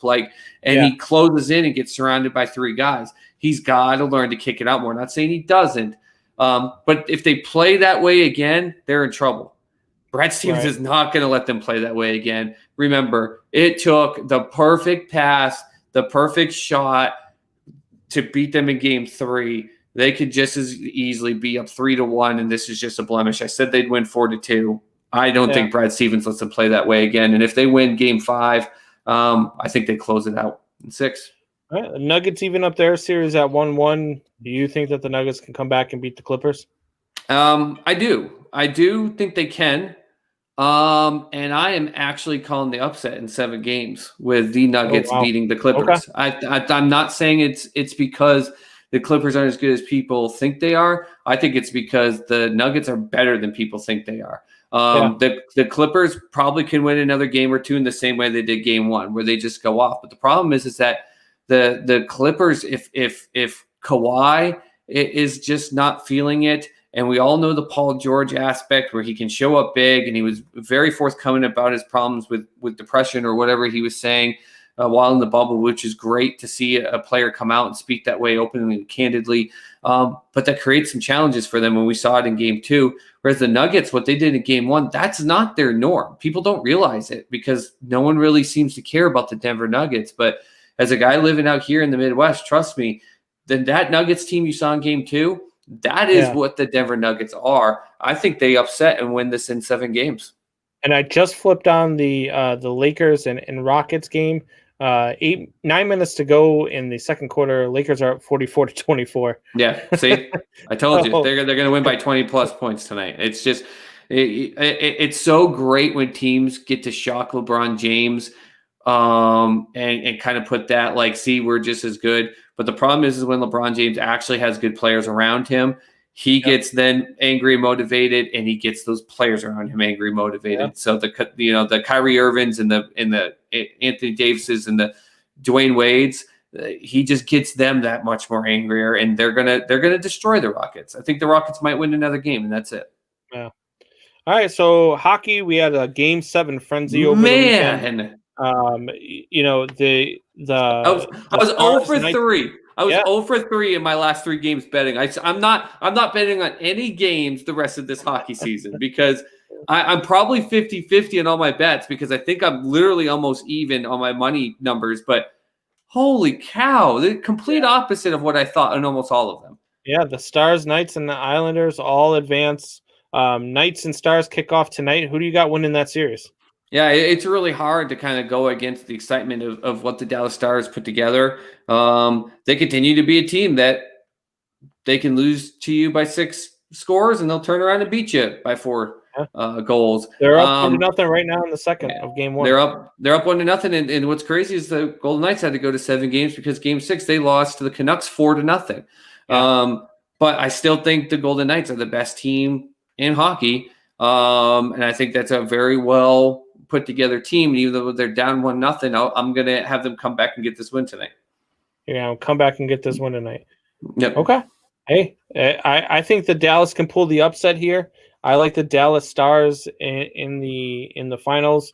The other series is the Islanders and Lightning. I think the Islanders, have had a good run, but they feel like that 12 seed in the NCAA tournament that just runs all the way to the Final Four and dies. Because that's the Tampa Bay Lightning, I think right now are the best team in hockey. I don't see anybody beating Tampa Bay. I don't see the winner of this series between Vegas and Dallas beating Tampa Bay. I think Tampa Bay right now is the best team in hockey. I think it's so funny. Both SportsCenter and it wasn't the NHL, but some subsidiary of NHL both put out tweets. Did you see that where it said the New York Islanders, but they put the logo of the Philadelphia Flyers because everyone was just expecting, like me, if the Flyers make it to 7 games, they're gonna take this thing away, and the Islanders are just shocking the world. But your analogy was perfect. This is the 12th seed in the NCAA that just does so well and rides it far. But the Lightning, even with the extended time they had off, they're just too good of a team. The Bruins outshot them by more than 20 goals in that last game. They had over 50 shots on them, and they couldn't win that layoff, game. the Islanders might sneak game one. But I don't see because them they're already moving. They're loose. Yeah. They're I don't energized. see them getting more than that one game. I've got the Lightning winning 4-2. The Bruins beat them up in game one, and then the Bruins should have had game two. I know the Islanders and the Bruins aren't the two same teams, but the Islanders are the team that have gone on further and have beaten the Flyers and other teams. I disagree with you, though, that if the Lightning win, that the other two teams can't beat them, because the Stars have proven that once they get 1 or 2 goals on you, they're going to go nuts. And the Knights, to me, are the best altogether put around teams. Are just so fast paced, man. They're so fast paced. I disagree with you. Watching them in the Bruins game, they're not fast paced. They're just smart. They know when to pick their spots. But I mean, the only time people were getting past the Bruins defensemen on their team is when they went off the wall against Chara, because he's getting so old. Neither the Islanders or the Golden Knights or Stars have any of those problems. I think when they did that against the Bruins, I think you're talking about a different story, because the Bruins do a really good job of making you play their game. The Lightning are a very good, fast-paced team. The Bruins just do a good job of slowing you down, and they did a good job of slowing them down in that series. The Lightning still beat the shit out of them. I mean, they just did. They picked their spots. They were smarter. They know when to. They don't have to be faster than you. They just know how they need to set up and when they get their one-timers. They're just smart that way, and that's what you need to be in hockey. But to say that neither the Golden Knights or the Stars have a chance against them, I disagree with you. I think either one of those teams have a chance, and I would actually give it to the Golden Knights if they come up with a series, 7 games. Knights win it. We'll see. We'll see how it plays out. All right. So, Supos, how many subscribers do we have now? We had 32 when I last checked. How many subscribers do we have now on YouTube? Well, guys, I'm proud that we got some movement out there. I'm proud that we got some excitement in it. But unfortunately, we only got 7 people. Thank you for the 7 people that did join, but we're only at 39. So we still have 61 to go, guys. So, look. This hurts me more than it hurts you. I'm going to say all the dad things that I have to say. I'm disappointed in you. I don't know what more I can do. I'm trying to give away my stuff. I'm doing everything I can to make things work in this house. Not only is dad mad, but mom's even more mad, because now there's less stuff that I'm giving away and getting out of the house. I'm glad you pointed the opposite way and didn't have your thumb pointing towards me when you were like, mom's mad too. Like, mom's got a big, ugly beard. Of course she's mad. Right, so here we go. Here go your toys. Calvin Ridley jersey. Going in the hat. You put it in. I thought you just pulled it. I was like, oh, no. Joe Mauer ball going in the hat. Man, you guys made me do this. It hurts. Just got to go here and subscribe. The bat is going in the hat. Share it. The Mike Vick jersey in the hat. The Yankees full-size batting helmet. Please. The Philip Lindsay Bronco full-size replica helmet. I don't want to give any of our fans we just talked about Yankee this stuff. Guy. I know. The Joe Mauer 2014 All-Star jersey. All autographed and certified, by the way. The Fernando Tatis certified rookie jersey. Don't fold that in a certain way so you know, like you pull it out. No. The Saquon Barkley also certified rookie jersey going in the hat. Man, I want that one. The Lou Brock. I almost want to, in his memory, just say you put that one to the side and not have it be, but hey, blind pick, man. Blind pick. Turn your head away. I didn't want to take any of this. You guys made us do it. All right, here we go. You guys ready? They're excited to see this. Yeah, we want to know. We want to see which one goes away. Can't see. What does it say?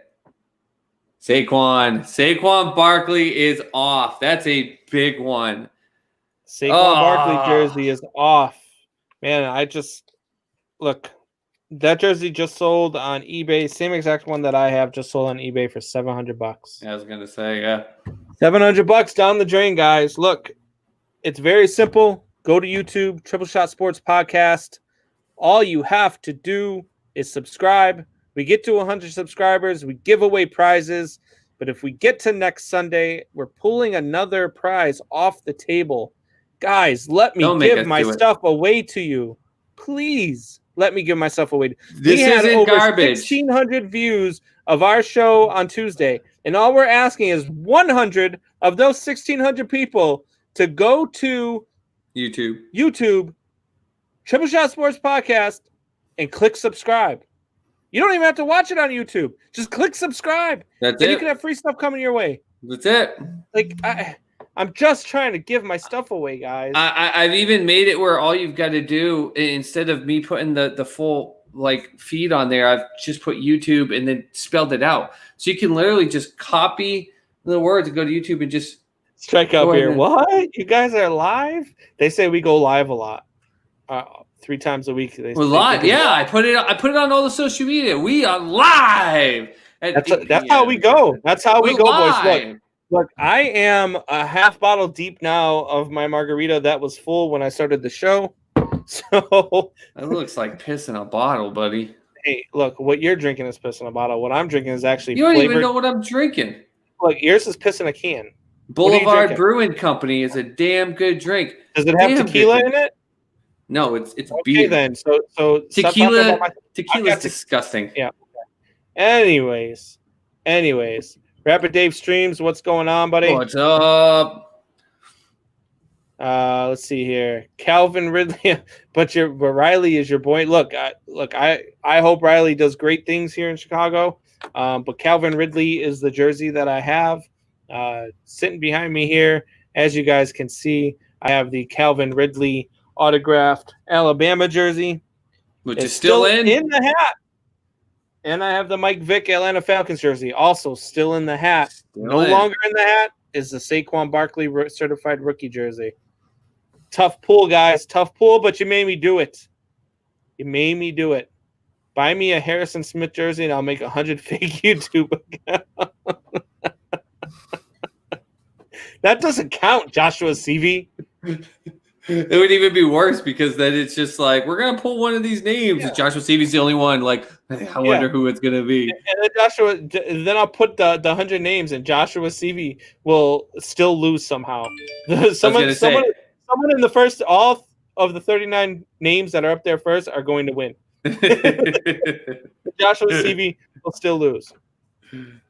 All right, so we talked about this earlier, and I thought of the idea earlier when I started thinking of top sports moments. I was actually at Sports Clips getting, my haircut, and they had on. What's that like, by the way? The greatest, the greatest Stanley Cup victories of all time on. I was like, huh. And then some of them I was watching. I was like, man, that was a really cool moment. That one too. I was like, all right, let's do top sports moments of all time, and I started thinking about all of them, and then I just incorporated it into the show because that's how we do it. So Soup Boss, what is your number 5 sports moment of all time? Okay, before I give this, because it was insane coming up with 5, I want to give 5 quick honorable mentions.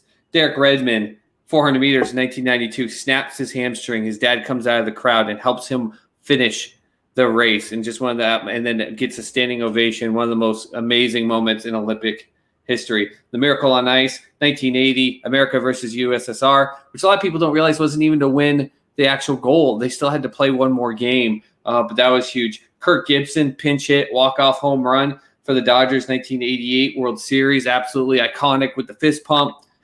Billie Jean King beating Bobby Riggs in 1973. You talk about women's movements in sports, and a guy going out and just saying he'd beat any woman, and she just mops the floor with the guy. And then Michael Phelps winning all 8 Olympic gold medals in 2004, just dominating it. Those are the 5 honorable mentions for me. Mike Reeves, What's up, is in Reeves? the house. Reeves, what's going on, buddy? Thanks for joining us. We are about to go over our top 5 sports moments of all time. Soup Boss just gave honorable mention to one of my top 5. Okay. So here we go. At number 5, Soup Boss, who do you got? All right. So number 5, near and dear in my heart to me, and just one of the most iconic moments in Boston sports history. And yes, I understand me being a big Boston fan, obviously, but to me, I think there's a lot of people that still remember this because a lot of people tell me they remember watching this. They say they hate the Red Sox. But David Roberts stealing second base against Mariano Rivera and Jorge Posada, down 3-0 in the 9th inning, down by 1 run, stealing second base by with everyone in the world watching that game knew what he was out there for. Jared, what's going on, buddy? What's up, man? But Dave Roberts stealing that base, which ended up becoming the beginning of the greatest comeback in sports history. And everybody knew he was going to steal the base, and he still stole the base. I don't understand from a Yankees perspective how you allowed that to happen. Well, there's a difference when he threw it and Posada when Rivera threw it and Posada threw to throw him out. They still did it with speed. That's just how fast Dave Roberts was. That's just what it is. Like sometimes guys are just too fast. It doesn't matter how good you are. They're going to steal the base. And it was by that close. But yeah, I remember, what was it? I think it was Joe Buck doing the announcement. And as much as I can't stand the guy, he's like, everyone knows what he's trying to do. Everyone knows he's going to steal this base or try. Yeah. All right, so my number 5 is the 1989 World Series, the earthquake in San Francisco series. For me, this was the year that I really fell in love with baseball. And it was also the year that I realized that the game was more than just a game because of the earthquake in San Francisco. The 1989 playoff, man, the Cubs had such a good team in 1989. And they lost to the Giants in the NLCS. And I remember watching with my grandfather, man. It was the first time I ever, saw my grandfather show emotion over a sporting event. But, Ryan Sandberg played his butt off. And San Francisco Giants, they had Will Clark back then. And Will Clark was he was unbelievable. Absolutely unbelievable in that series. The final out of that 1989 National League Championship Series, I'll never forget either, because it was Ryan Sandberg who made the final out, my all-time favorite player, my grandfather's all-time favorite player. It was just something that we grew up in, and that is the first real sports moment that I remember.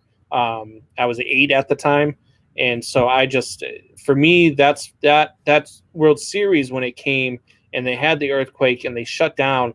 I just remember thinking as an 8-year-old kid, so what? They had an earthquake. Why can't they play? Mm-hmm. So, and then, it gets explained to me, hey, look, they can't play. They had an earthquake. They got to make sure the families are okay. They've got other things to worry about. Do you remember how many made for TV movies were about that event and all the things I just remember for like a year after that, how many, like on ABC and NBC, all just made for TV movies about the event for that. Right. So that's my number 5. My number 4, I go to the one that you mentioned and gave honorable mention to, is the Miracle on Ice. Okay. Look, the Miracle on Ice, man, was just Russia was the team. There was no beating Russia. There was no USSR, sir. Well, USSR, whatever. It just. In America, it wasn't the sport. No, hockey was not our sport. It was not. But man, the names that they put on and the players and the way that they went out and played, and to go out and do the things that they did, and to beat the Soviets and then to go on and win the gold medal it's just an unbelievable feeling. The movie Miracle that Disney made did a great job depicting what they did. Not only in the tournament itself, but getting ready for the tournament, all of the stuff going on with, are they going to boycott the Olympics and all of this other stuff, all the things that the U.S. could have had to deter them from winning. And ultimately, they get the Miracle on Ice, and it was great. It was one of my favorite things to see. I love the call. Do you believe in miracles? Call was just unbelievable from a broadcasting standpoint. So I have the Miracle on Ice as my number 4 of all time. Subas, what about you? Yeah, number 4 for me is not a Boston moment, but it's a big moment for me as a Longhorn fan. But it is considered by many to be potentially the greatest college football game ever played, even though I think Boise State versus OU in that amazing game with the Hail Mary. I mean, at the Hail Mary, the Statue of Liberty play at the end was probably the greatest college football game ever played. But with that said, you said greatest moment. So for me, in the Orange Bowl back in 2006, Vince Young, 4th down, with the world absolutely watching him, and just one of the best. Even though technically it wasn't the championship game, everyone in the world knew that was USC Texas playing for the championship. Yeah. It was the height of ratings for college football for quite a while. You just had 2 powerhouses just going after each other. And 4th down with ice in his veins, Vince Young went out there and made himself a legend. To this day, that I hear people talk about it, that go, man, too bad that guy couldn't do anything with his NFL career, because I hear so many people even though I don't like Texas, or, even though I was rooting for USC, like, you just couldn't not root for the guy, and you couldn't get goosebumps when he made that run. So that 4th down run, the moment itself to secure the championship, and one of the best games ever played in 2006. So number 4 for me. Okay. All right. Well, you got 3. Number 3 is once again another local moment, and I feel like I'm not purposely trying to do that. And hopefully, with my top 2, people will see that that's the case. But to me, I think you think big events, you think the Super Bowl, and I know a lot of people put the catch as a number 1 play. I know that a lot of people, even in the playoffs, put the Immaculate Reception, which I think is actually better than the catch, just because of the craziness of it. But to me, there's no better moment that single-handedly flipped the whole world upside down and tore the hearts out of one fan base, shocked another one, and just Malcolm Butler's interception on the goal line against the Seattle Seahawks, after Seattle just had an amazing catch going downfield, coming back to beat the team that everyone hates, and everyone waiting for them to hand it off to beast mode, saying, why didn't you do it? Even though, did you know that year there were 71 passes from the 1-yard line, and only one time was a ball picked off, and it was that one throw. With Wilson.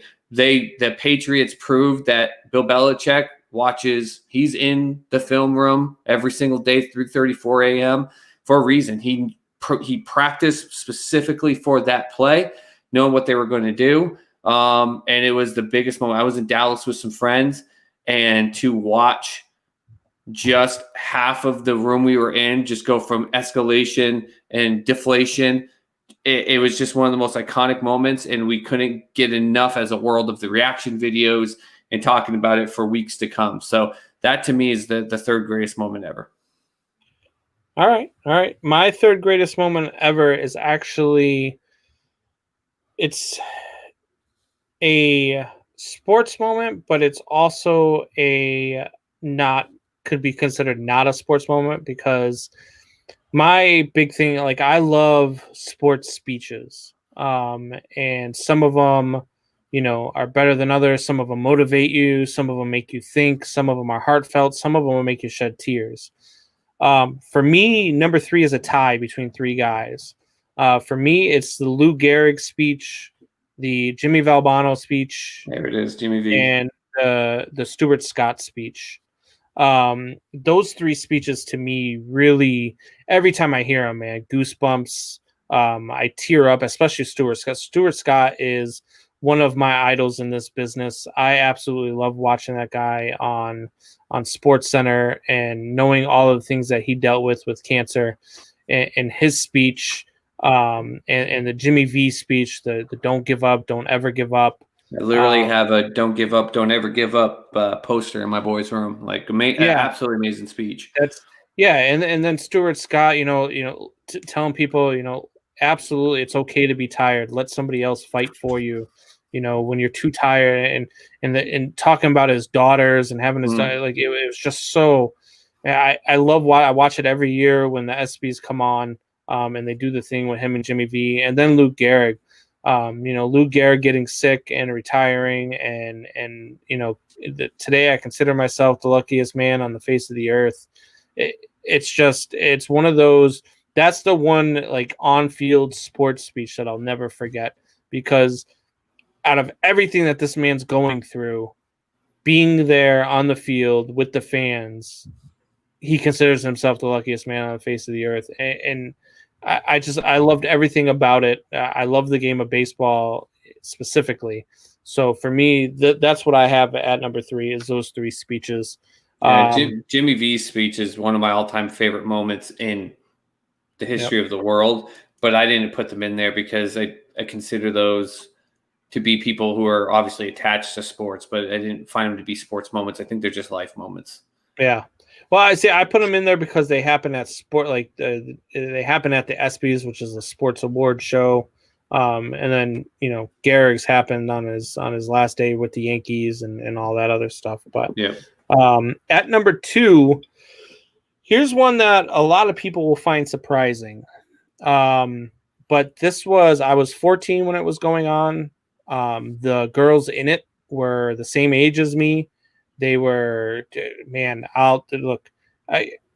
Carrie Strug, Dominique Dawes, Dominique Mosiano. Oh my God. Dominique Mosiano was my first time that I was like, oh wow, girls. Because watching her in that Olympics, I was like, oh my God, she was just all right, tiny. Calm down, buddy. And she was good, and she was so put full the of fight. ice on your crotch. This is a sports moment. It's not a puberty moment. Come on, man. But yeah, no. And then Carrie Strug, with the ankle injury and everything, and going out and still sticking the landing to win gold. For me, that was the one that I was like, wow, there's more sports other than baseball. I didn't care about any other sports. I watched football, obviously, and I was getting into hockey at the time. But it was always baseball. And then this came around, and I was like, for a part of the summer, I didn't even really watch baseball because I was too into the story of the women's gymnastics team at the '96 Olympics in Atlanta. So that's my number 2. Women's gymnastics, big thing out here. I live in Shannon Miller's hometown, so a big thing with her out here. So, for me, my number 2 is quite simple. In an event that is a sports history event, but almost in a way like your speeches is just more of an aspect of what the event was with someone tied to the sport, because there's no mention of his statistics that anyone cares. But in April of 1947, Jackie Robinson breaking the color barrier in baseball and playing for the Dodgers come up for the first time. Listen, you got to remember that even with the issues that are going on today in the world, and even though slavery was no longer a thing and all these other aspects, it still didn't matter. The majority of our nation still looked at black people like they weren't human beings. Yep. And here's a guy that went out there and was going to say, I'm going to do this because I love this and I am no different than you. And a team that took a chance on it. Now there's controversy over the aspect that MLB saw that the Negro League might have been a better baseball league with a better product altogether. And they want to be able to, in a way, take some of that power away. I don't care what the fact of the matter is. Major League Baseball is the professional sports, and black people should have been in that league, from day one. And it was a shame that it took as long as it did. But there's a reason Jackie Robinson has his own day. There's a reason that Jackie Robinson, it was, depicted in multiple great movies because he was a good player and he was a good person, and he made people around him better. But he did something that shook the sports world and really showed the color, unfortunately, of the backbone of some people in America, but also showed the good in some people in America who said, okay, thank God, I've always felt this was stupid and it was dumb, and felt more confident in being able to help on the civil rights movement.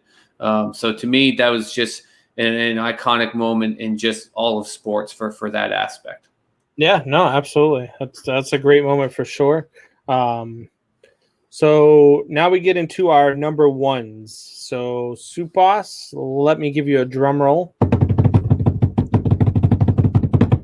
What's your number one?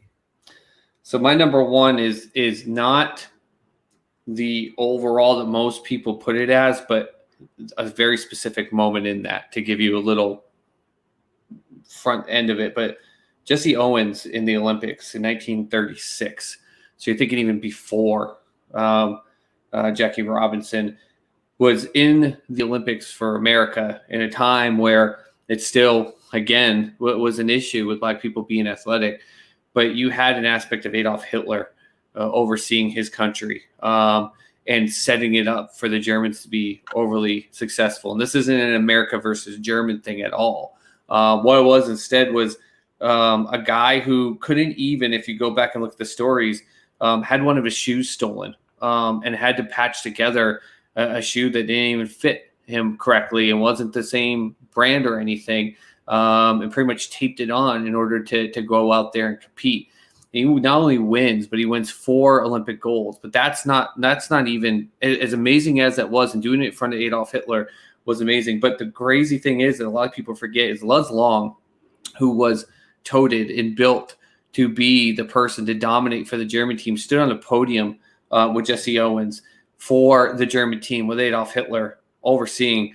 And after the American national anthem was played and they come off the podium, he then parades with him, marching arm in arm, locked with Jesse Owens around that stadium to show unity and just what to me was the beginning of a defining moment that led the ways for the things like Jackie Robinson and other aspects like that. But not only did Jesse Owens just put on a clinic in a time that, even winning 4 Olympic golds just wasn't the norm. But when the chips were all stacked against him, doing it and things weren't even like shoes that fit him or you're even matched or paired, went out, showed that he was one of the best in the world. And then someone who was an athlete for a regime that stood for the hatred of those that weren't of a white skin color, locked arms with him and walked around a stadium in front of his leader, which was pretty much his opportunity of saying, I'm signing my own death certificate.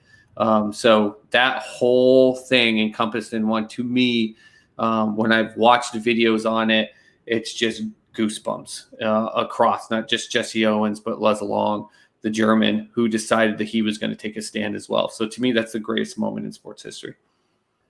All right. Look, for that, that Jesse Owens was just an amazing athlete, an amazing story. And especially, again, like the times that he was in were just, it's definitely a good one. My number one should be no surprise to anybody. My number one is a homer pick for sure. My number one is 2016 Chicago Cubs. Oh my God.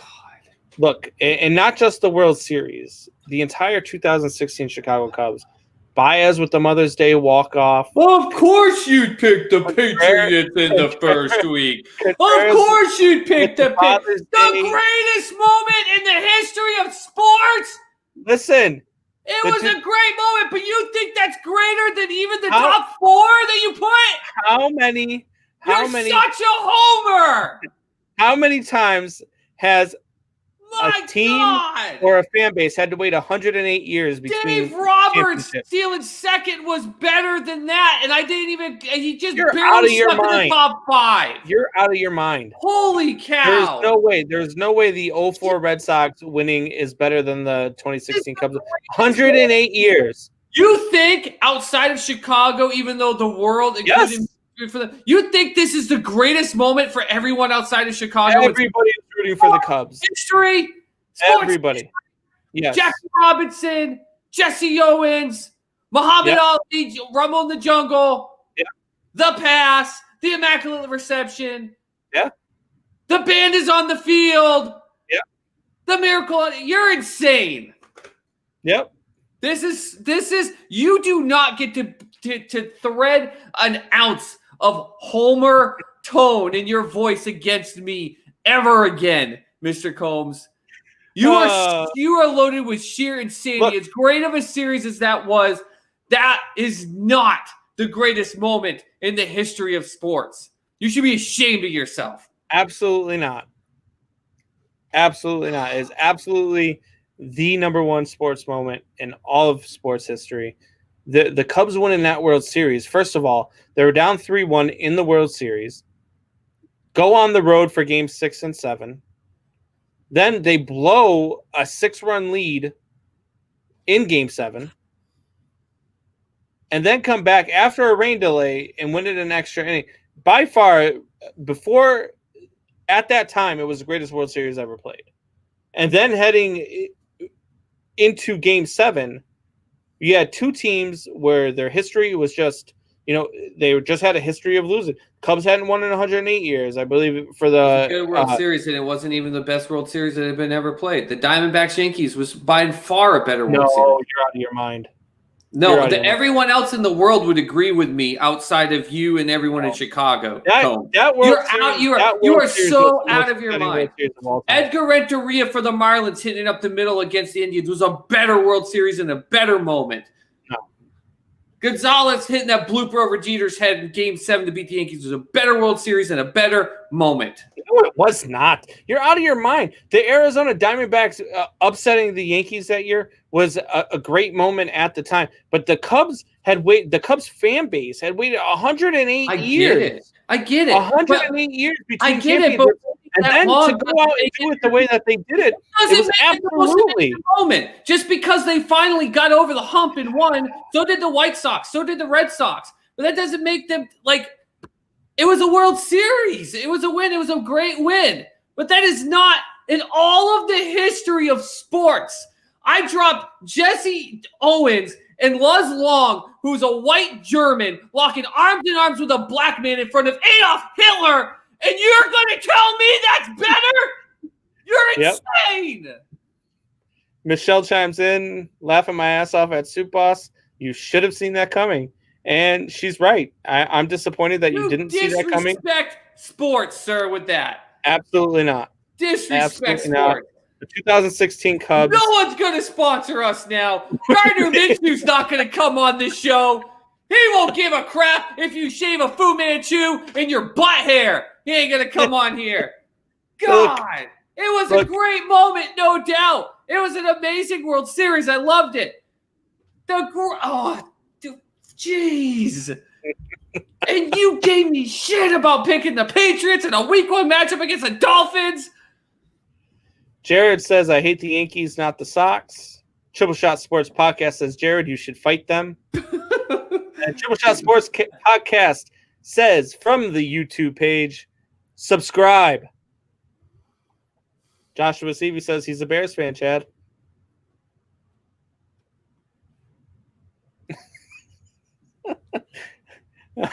Hey, Soup Boss, why don't you tell these guys where they can find us?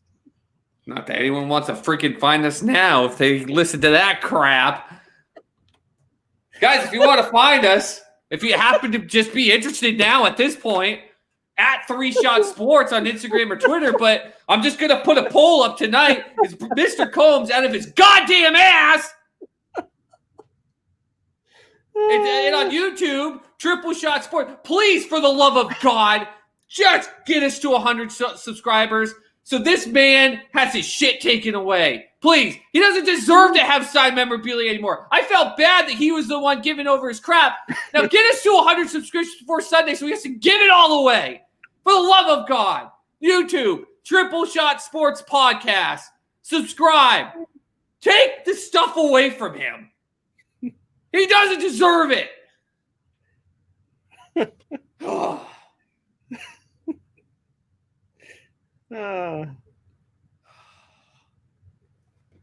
Would you have felt better if I would have said the 2013 Stanley Cup? Good night, everyone.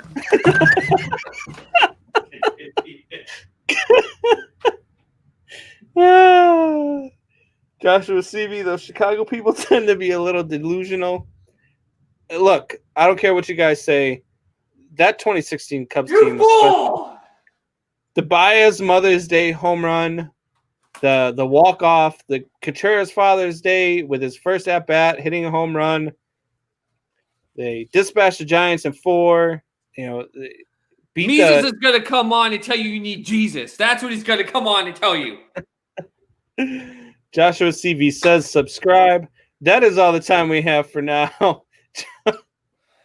Have a great night, everybody. For the love of God, go